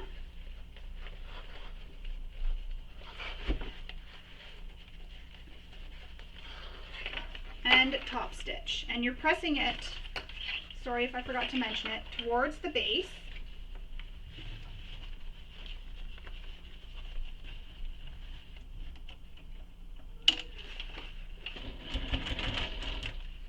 Make sure that seam stays under. If you want, you can take this to your iron and give it a press, because I'm using a vinyl. I can't take it to my iron, so I basically have to do this by holding it in place.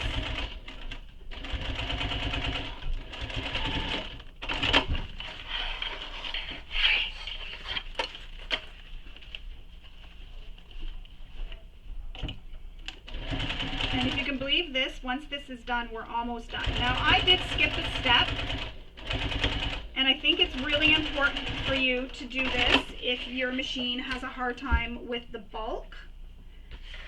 As you saw, my machine can sew. It does make really loud noises. Like earlier, it was making that really loud clanging noises, and I didn't like how it sounded when it was sewing through the connector and everything else. But usually it doesn't have a hard time where we're about to sew, where I'm about to talk about. Now, there's a corner here where the zipper gusset and side panels meet. So the top gusset and the side panels. So you're going to have to find that. So if you open it up here, where the top gusset and the side panels meet, Kristen instructs you to trim this seam down on the corners. And there's a measurement that she gives for you to trim it down. So I'm just going to trim it down. And it's just a little square that you're trimming, and that just reduces some of the bulk here in this side area, so that when you're attaching it, it doesn't have all this excess bulk. And you'll do that on both your lining and your exterior. You'll trim. So I'll show you what it looks like. So see here how you can see how I trimmed that? That's what you want to do, and that just helps with the side seams when you're sewing your panels to your gusset. That'll just help alleviate some of that bulk in that area. Do that to the other side on the exterior and lining. And again, if you're using an industrial, you may feel that this isn't necessary. This just helps reduce some of the bulk here. And I just want to be making sure I'm not snipping through any stitches, because that would be really, really terrible, especially because of all the top stitching and everything.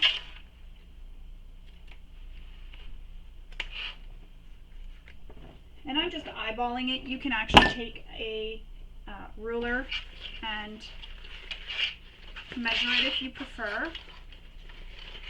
I'm not going to trim the lining. I don't feel that I need to, but you can trim the lining as well.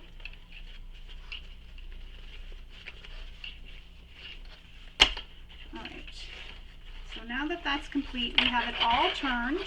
You're going to turn it so it's right sides out. So it's going to look like this now, right sides out. So you have your lining inside and your exterior outside, and it's just looking like this.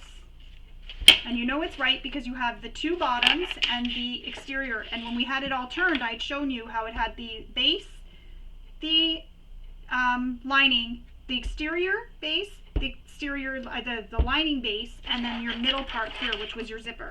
And that's on one of the pages in one of the patterns, in the pattern for making sure you did it right. Now we're going to put it all together. So I'm going to turn this back so it is lining sides out.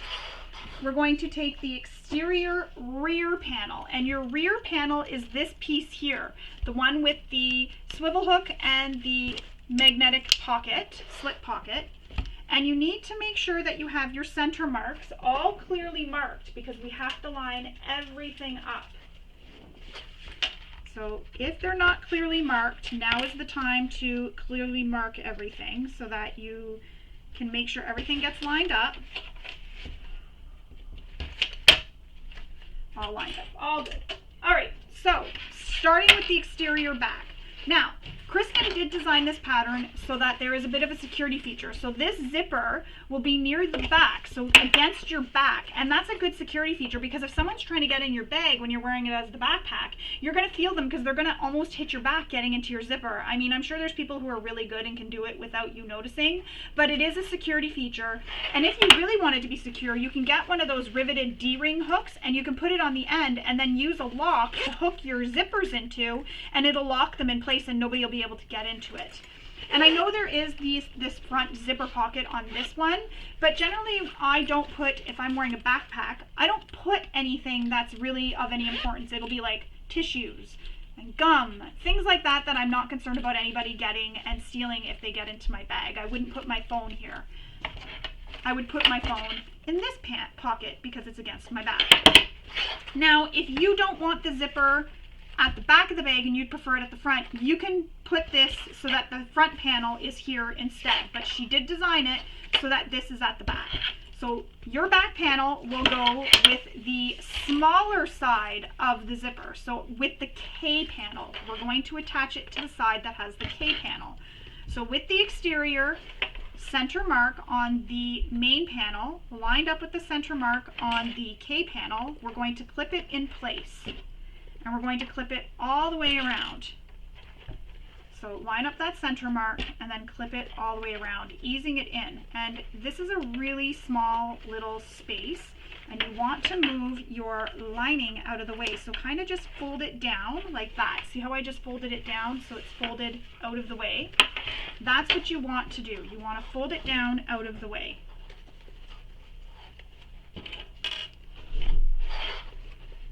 You don't want to clip your lining, as I just did there, in with the exterior.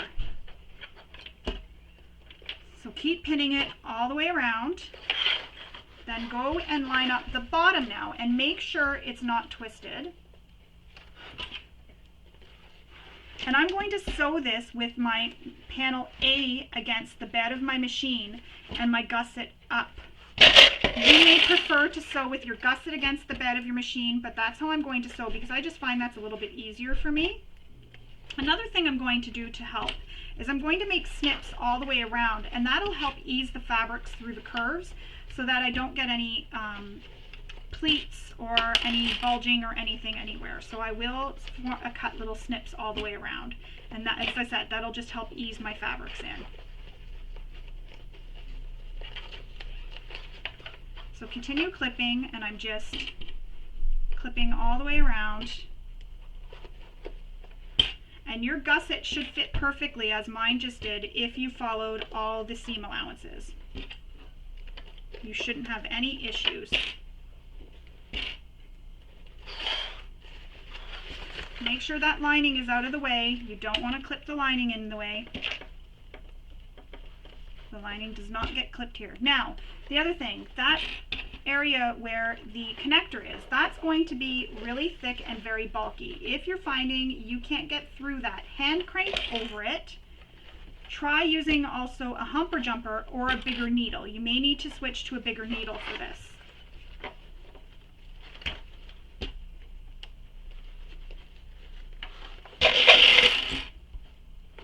So I'm using lots of clips to hold everything in place.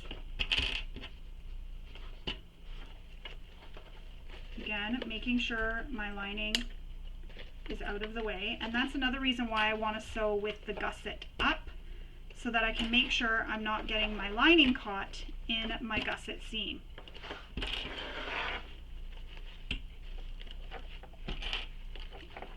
So now time to add some snips around those curves to help this curve. And where I'm not going to snip in a curve is up here at the top, because there's not really a lot of room. Well, you know what, maybe I will. There's not a lot of room, but you just want to snip it so it's within the seam allowance. So make note of what the seam allowance is so that you're not snipping past the seam allowance. But this will help with it easing in all the way around. And I'm just snipping right in between my clips.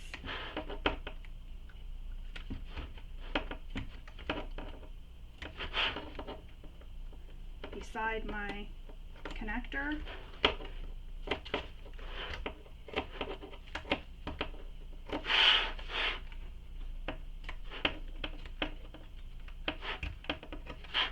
And then this little curved edge here. And then I'm going to use my extension table to help hold the bag as I'm sewing it, because it's going to naturally want to fall off the edge of my machine. So I'm going to use my extension table. So if you have an extension table, you'll want to put that on your machine to help hold this from falling off the edge of your machine.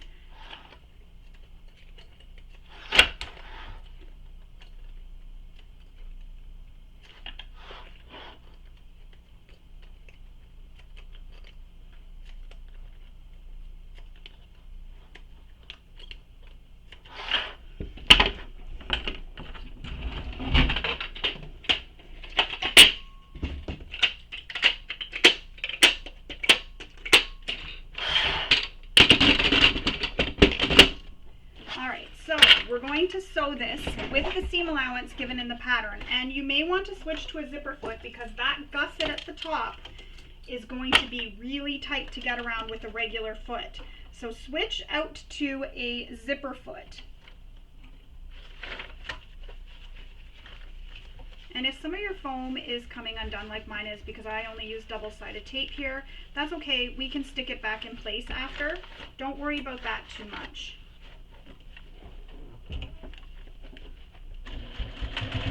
So just pick a spot and start sewing using the seam allowance given in the pattern. And you'll notice those snips that we made help open everything up so that you can sew those curves nicely. And when you're sewing by that D-ring, make sure that your D-ring is facing in towards the panel, not in towards your bottom of the bag where we're sewing. And then where we snipped that seam, remember we cut those little corners out on our zipper gusset.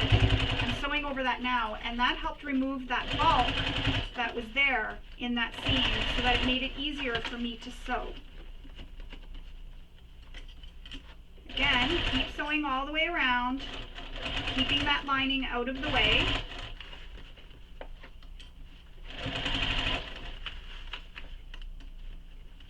And I try not to remove any clips that I have until my presser foot is either right against them or pretty much right almost on it. Watch your fingers too, that's another thing. And that's why the zipper foot is really helpful, because this zipper foot is helping me get really close without hitting anything.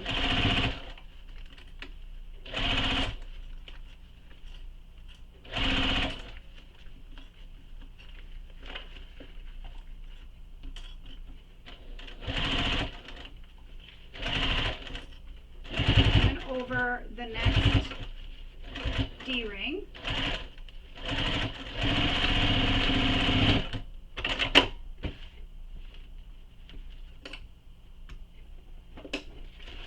Just going to check and see how it looks. So that's how it's looking. Just make sure the top panel, it looks good up here at the top. So you can see it looks good. Now's the time to check to make sure, because if anything needs to be adjusted, you can go back and readjust it if anything needs to be adjusted. We are good. Now we need to clip the lining panel to that same spot, same side that we just clipped the exterior panel to. And it's the same method for attaching the lining panel. And that foam is coming off, so I'm just going to tack it back down. Except for you're going to have to squish all these other fabrics inside the bag so that you don't sew them. So everything else here that you're not attaching is being squished inside the bag. So I'm going to remove my extension table for now. All my clips.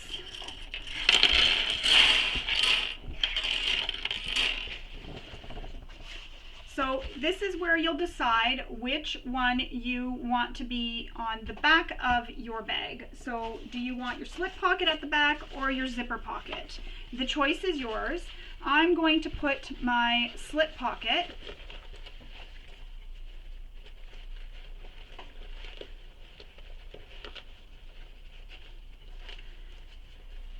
line up the center marks. Actually, you know what? I'm going to put my zipper pocket at the back, just because it will sort of be a little bit fuller than my slip pocket will at times, or at least I would think it would. And that way there it doesn't bulge out the front of the bag. So push that zipper in. You just want to attach the gusset to the lining, nothing else. Then grab your lining, the base of the lining, and attach it, lining up the center point, and clip it all the way around. And we'll do the same thing. We'll make snips around the seams and within the seam allowance, so on the curves, to help ease the fabrics in.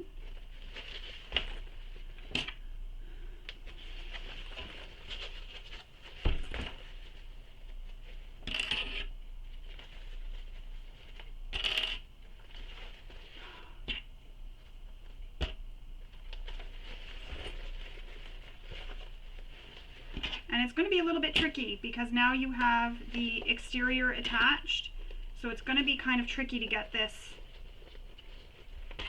attached together, but you can do it. So you see how I'm sort of just manipulating it to make it go the way I want it to, and using my clips to hold it in place.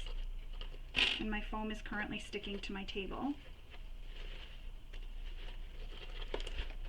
I don't want that.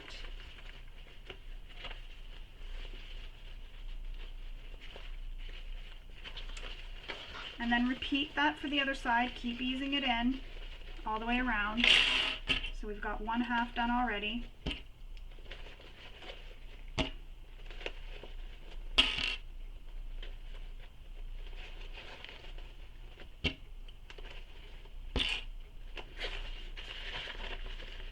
And you'll notice I like to work my way from the bottom to the middle of the bag and then from the top to the middle of the bag. I just find it helps distribute the fabric more evenly doing that.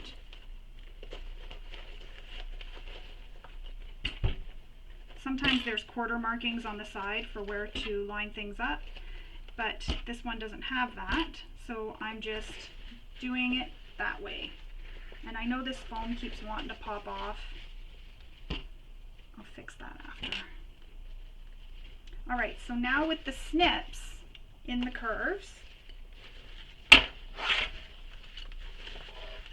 and just within the seam allowance, you don't want to go any further.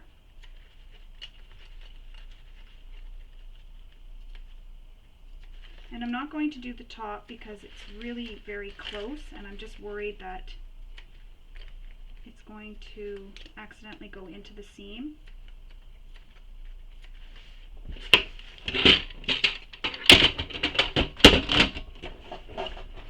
Alright, now to sew the base, or the lining to the gusset. And again, using the seam allowance given in the pattern.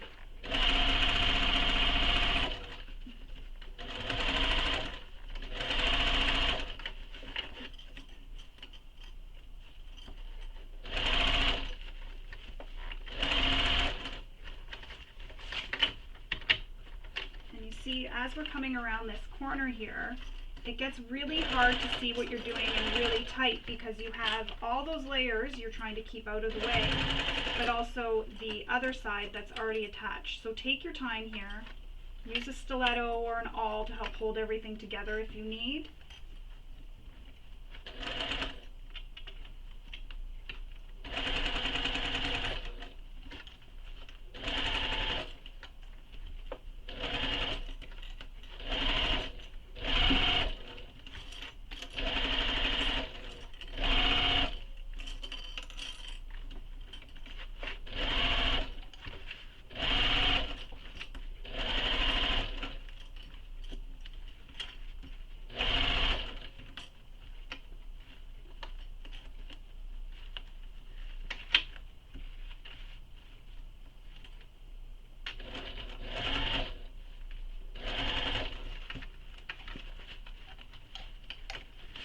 And coming back down to that seam where the side meets the top gusset.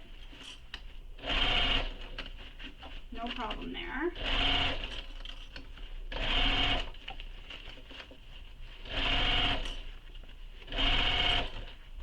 Oh, please don't tell me I ran out of bobbin. I did. Oh my goodness, I just sewed all the way around with no bobbin. Alright, I'm going to pause this and re-pin and come back and we will continue on. Alright, so I've re-pinned. Now I'm going to continue sewing around that edge again.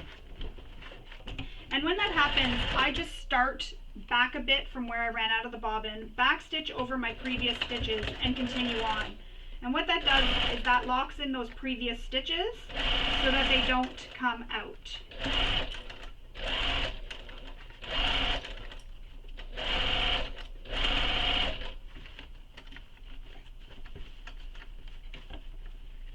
And just keep making sure you're not sewing through your pocket and any other pieces you shouldn't be. You're just sewing through your lining and your lining gusset. That's it, nothing else.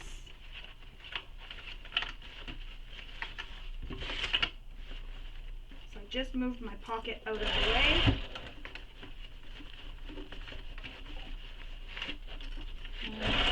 There's that area where the zipper gusset meets the side gusset.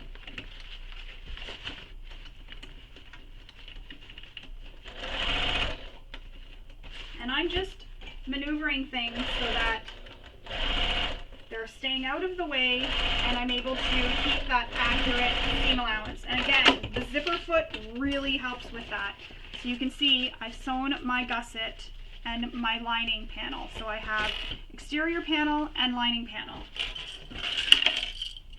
So I'm going to move my extension table again.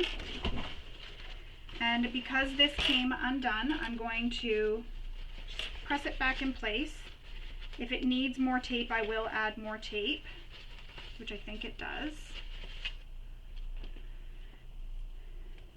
Put it in the middle.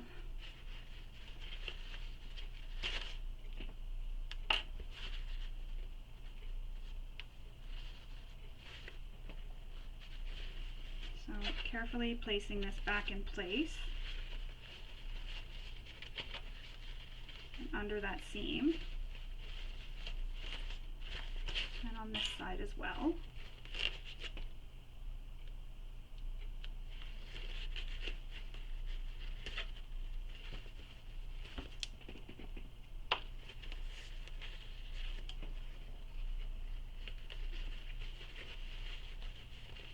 And see how it kind of created a little pocket when I sewed that area there? There's like a little pocket here that it kind of tucks into because it's holding it in place for me now. That's what I was saying, you don't have to worry about it. None of this foam is going to shift after. Once everything's sewn together, it'll all hold itself in place. Alright, so now we got to get to the other side. So we've kind of got to pull this out. And I had these clips holding this together, so I'm just going to remove these clips. And now we want to expose that other side of the exterior. So now that I've turned it, I have the exterior. It looks like that. So my exterior back is attached. Now I want to attach the exterior front, and once we're done the exterior front, we just have the lining to attach, and then we're done. So line up your center marks again, and it's the same process for this as it was for the back. You're just pinning it all the way around, and this will be a little bit easier because you're not going to have such a thin space to go by at the top there where that zipper gusset is. So this will actually be a little bit easier for you.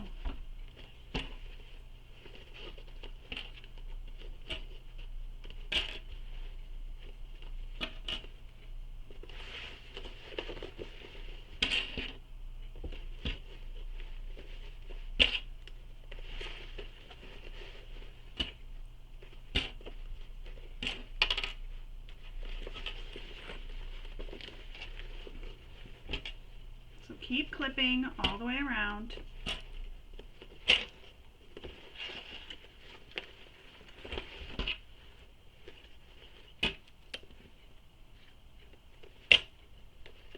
And I'm going to do the same thing, snips in the curves. It just helps make sure everything fits nicely.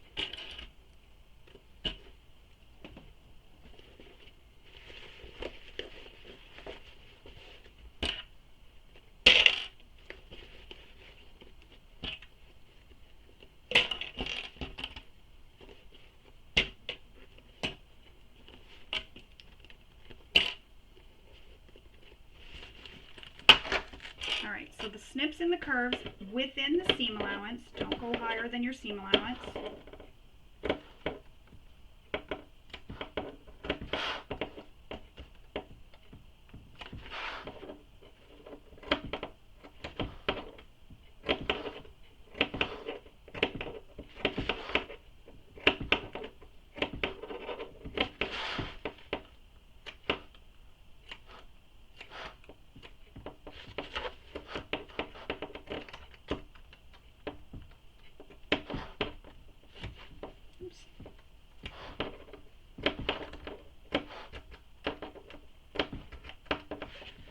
Now when you're sewing, make sure you're not sewing, again, through anything else but the exteriors. Exterior gusset and the exterior panel. And your exterior front panel is being attached to the wider side right now of the gusset. And it's the panel with the front zipper that went down the center. Oh, I swear these side foams, they don't want to stay in place right now. Alright, so sewing all the way around. Again, keeping that zipper foot on because that'll help you get nice and close to your interfacings that are there without actually hitting them or sewing over them. Make sure you smooth out any fabrics as you're sewing.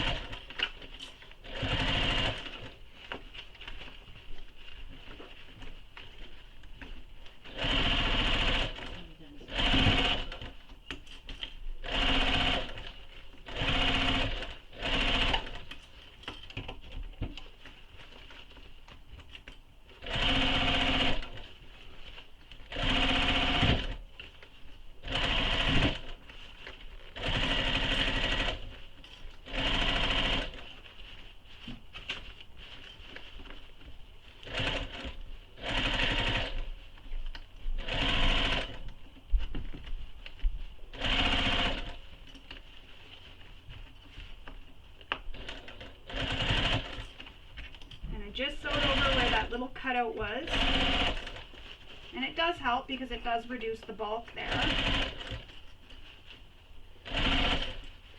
And I'm just keeping the fabrics nice and smooth as I go around.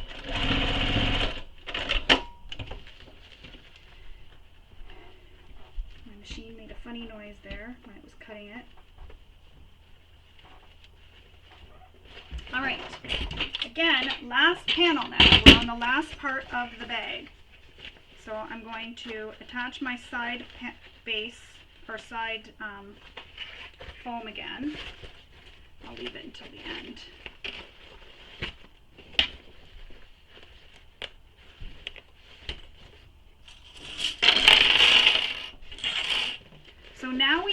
attach our lining. Now, when we sew our lining, we need to leave an opening in the bottom to be able to berth the bag through. We're going to close that opening though by pulling it through the zipper pocket when we are done. So if you haven't already, open your zipper pocket so you can reach through it after.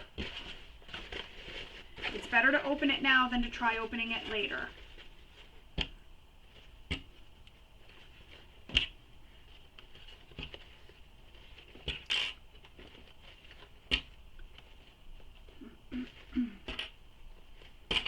So just clipping all the way around.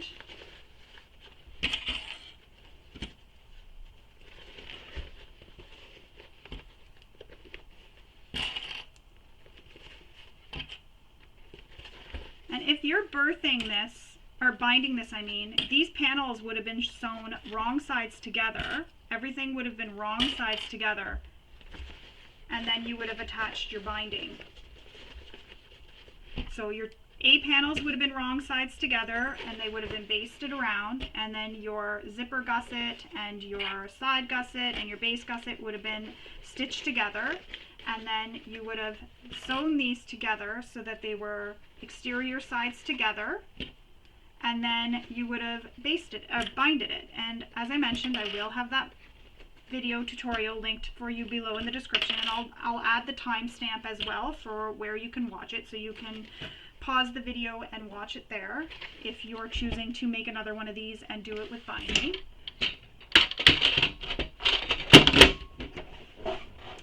So I have that all clipped. I'm going to add the snips again within the seam allowance.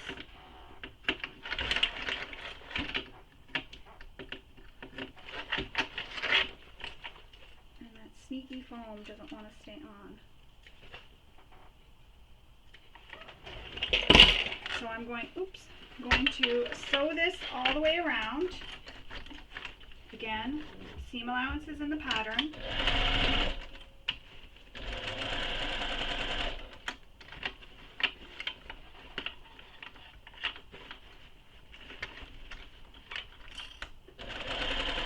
And it may feel again a little bit tricky because you have to move your exterior out of the way, but it's not as hard as it was with the back that we just sewed on.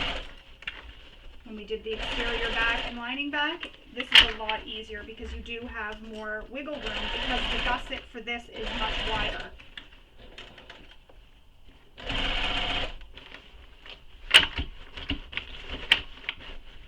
Don't be afraid to squish your bag and pull it around.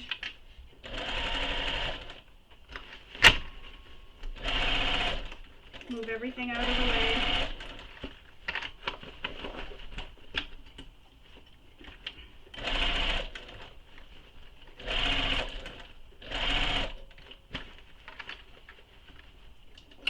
Part of my foam is stuck over here. There we go.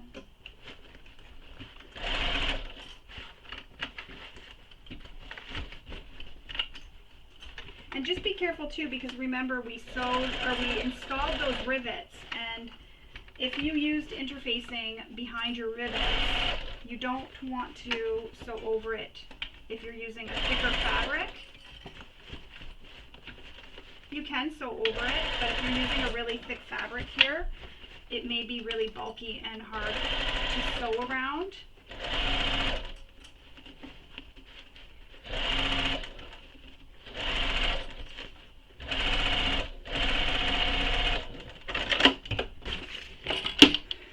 Now I forgot to leave that opening in the bottom of my bag, so I'm going to show you what I do. I'm going to find where I want to have my opening, so just after the curve, so where the base seam meets the side seam, right after that is where that opening is going to be. So I'm going to back stitch on top of those stitches that were there, and back stitch over the stitches here, right on top of those previous stitches. And all I'm doing is locking in those previous stitches. And then I'll take my seam ripper and the thing about this is it actually creates a memory fold, so where you need to fold it later to turn the seam under, this will actually help you turn that seam under a little bit easier because it's going to be trained to go that way, or you'll see the holes so you know where to turn it as well to turn it under. And all I'm doing is just ripping this open. I'm removing the stitches. Because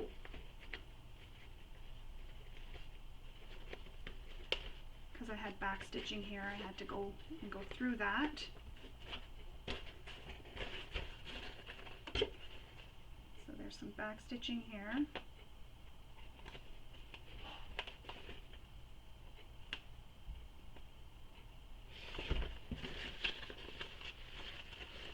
So just open this back up at the bottom of the bag, and then we'll be able to turn the bag through this opening. There we go.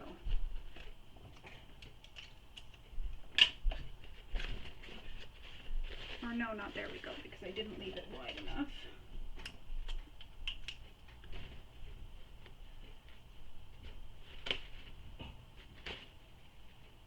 So I'm going to undo these stitches.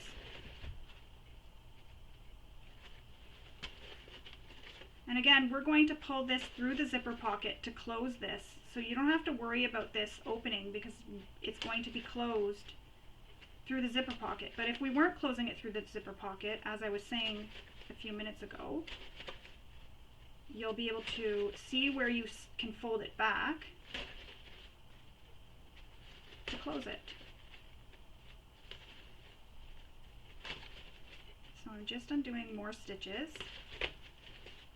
so that I have a wider opening to be able to berth the bag through. So I think that should be good. If I feel like I need to open it a bit more, I will. So I'm going to move my extension table out of the way. So now we have the opening here in the bottom, and I can reach through. So see how my hand went through the bottom and it comes through the zipper pocket? So now we're going to turn this bag right sides out. So carefully turn it right sides out. Now the foam here I will fix after when I get it turned.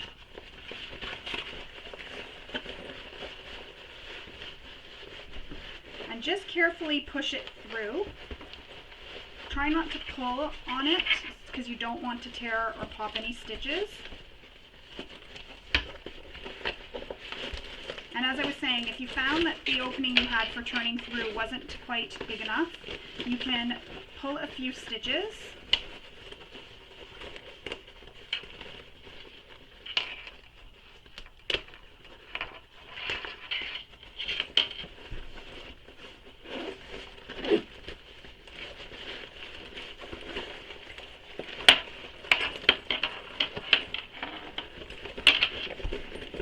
And that opening in the bottom too is great for being able to smooth anything out around the edges of your bag. Now I need to find where my foam went for this side panel.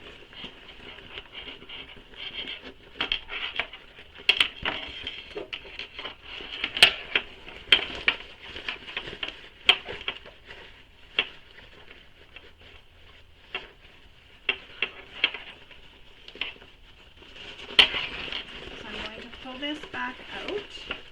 So now that I have that all berthed, I'm going to pull it back out so I can attach my foam because my foam came out. I'm going to slip it. Remember how I said there was a little pocket there that it's going to go into? So I'm going to slip it into that little pocket. The double-sided tape isn't holding very well. I should have used thicker double-sided tape for this.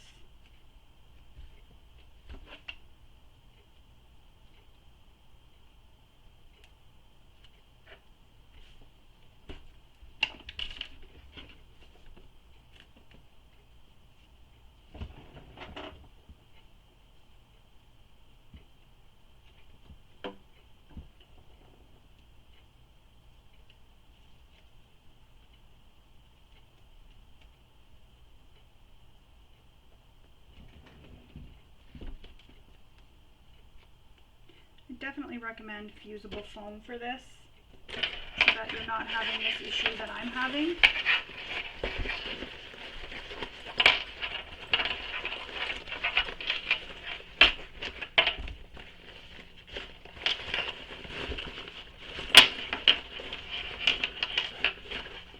Would be much easier to use fusible foam.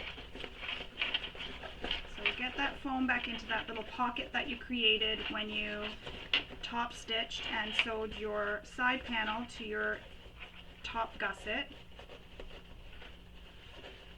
This is if your foam has come out.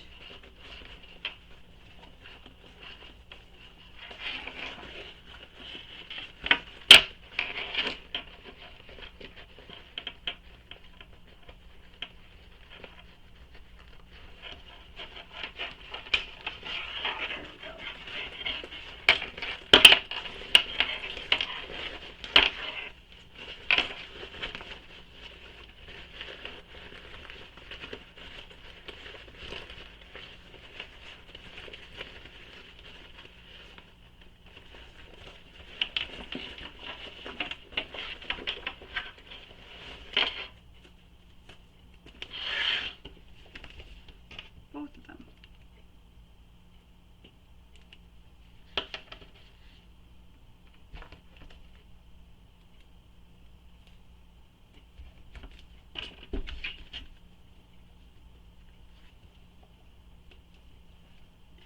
All right.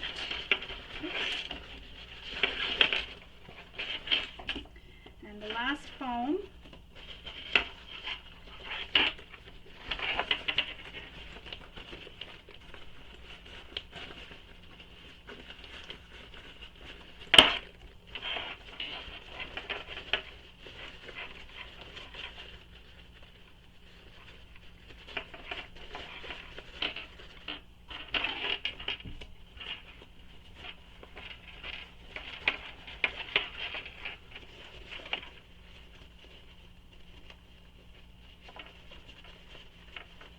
I'm just sliding it into that little pocket that was created here. So if your foam is doing the same thing, you can do that same thing if you used a sew-in foam. I definitely recommend fusible foam for this next time.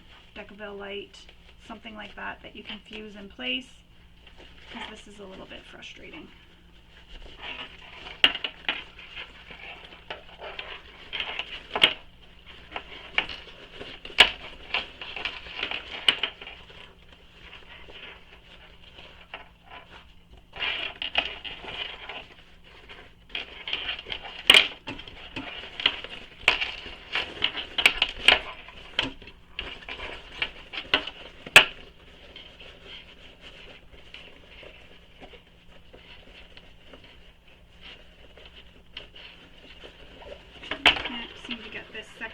And I'm going to pause the camera and finish this and then come back.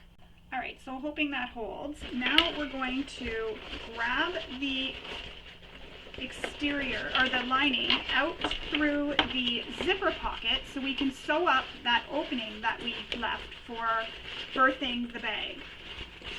So pull it through the bottom of the zipper pocket and then clip it along that seam. And then we'll just sew that whole seam closed.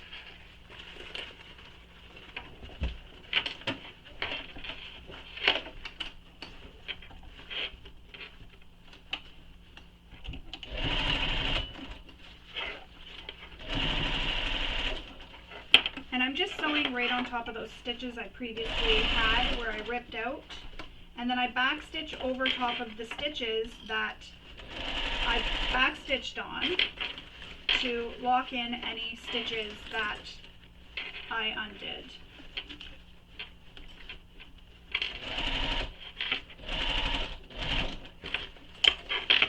And you just want to make sure you're keeping everything nice and flat.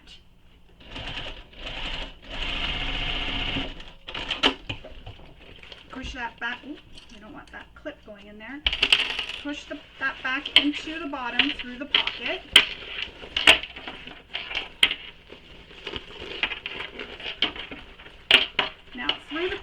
you can reach up and you can fix things.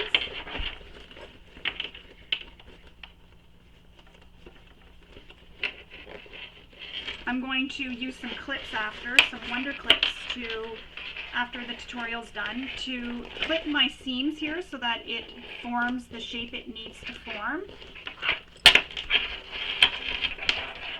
That side foam is still holding in place, which is great. So all we need to do is close the zipper pocket opening. Oh, no. Close the zipper pocket opening and then attach our straps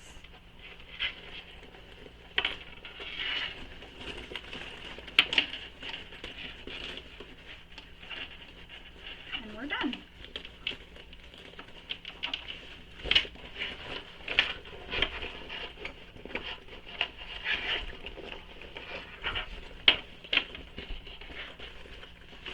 So pull the zipper pocket out. Make sure everything is nice and flat everywhere before you close your zipper pocket. I always like to leave that right for the end. Any of you who follow me on YouTube and have watched any of my tutorials from before will know that I leave closing that zipper pocket for the very end so that if there is anything that needs to be adjusted, I can adjust it now while I still have this all open.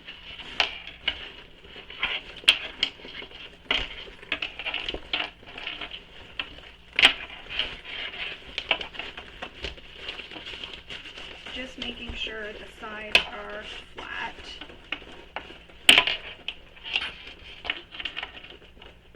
Push out all your seams.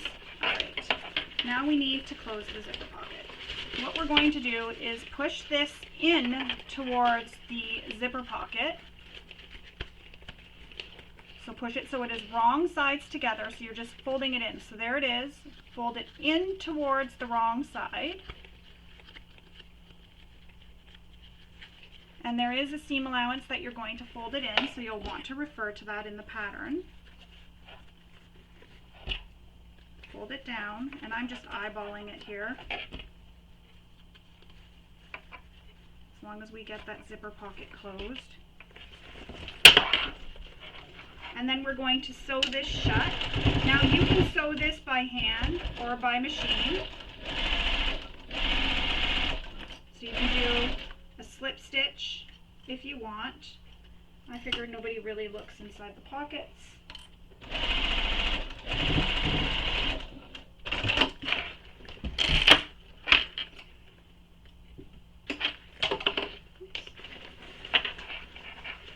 Tuck the pocket back inside.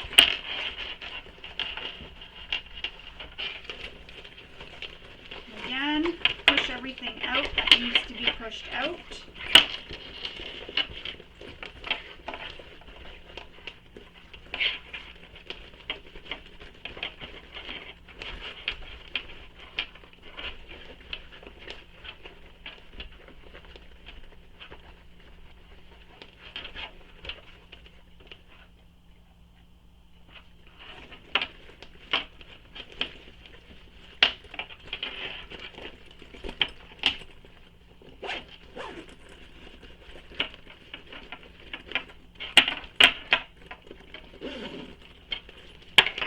That's how it's looking so far. So that's the front of the bag and that's the back of the bag. So I will add clips after I'm done this tutorial to help make it hold its shape a little bit more, and then I will be taking all my pictures that I would take. But you can see there's the handle. Then we have the strap, which I forgot to add the rivets. So for the strap, what you do is you clip it to the back of the bag, to that swivel hook that's here, and then you clip this to the two bottom D-rings, and then you have a backpack. Or if you want to make it a shoulder bag, you clip your two swivel hooks to the D-ring here on the side and adjust your slider so that it goes as tight. I'm going to flip this way. As tight or as loose as you want it to be. So if you need this to be a little bit longer or a little bit shorter, you can adjust this to be that little bit longer or that little bit shorter, depending on how you want to wear it. You can wear it as a shoulder bag, crossbody bag, anything you want, and then the backpack bag as well. So once you have that all clipped on, and if you haven't, rivet your straps. If you're not going to rivet them, you can just sew them, sew a box, and then sew an X in the box in order to hold those in place. So I'm just going to go off camera quickly. I'm going to install my rivets there, and then I'll come back and we will finish up. So there it is, it's all complete. I used my rivets and I attached the rivets here to hold my strap in place. So there it is, just like that. And you can test it too to see if the strap pulls tight properly. And if it does when you do that, then you know that the slider is on correctly. So that's the front of the bag and the back of the bag with all the hardware. And again, you can use it as a backpack, a crossbody bag, or a shoulder bag. You have a nice roomy interior inside with a zipper pocket and your slit pocket, so lots of places to organize your stuff inside, and then your zipper pocket in the front, which is great for featuring a custom zipper pull like I did here. Or you can put a panel and you can cut it so it's one's on one side and another on another side, whatever you want. As mentioned in the pattern, this back is great for fussy cutting your fabrics so that they line up. You can really have fun with this. And there's lots of features you can add or omit, so you don't have to add purse feet if you don't want. You don't have to add the crossbody, the backpack straps if you don't want. You can just make it a regular crossbody bag if you want, or make it a regular backpack and you don't have to use it as a crossbody bag. So again, this is the Squoval Convertible Bag by KMG. I hope you enjoyed sewing along with me and maybe picked up a few tips and tricks along the way. Before you take your bag out and show it off to the world, don't forget to take some pictures and post them on social media and use the hashtags that are given in the pattern, and also post it in the KMG Bag Makers group on Facebook, because we would all love to see your completed bags there. Thank you for sewing along with me. I hope you all have a wonderful day. Bye.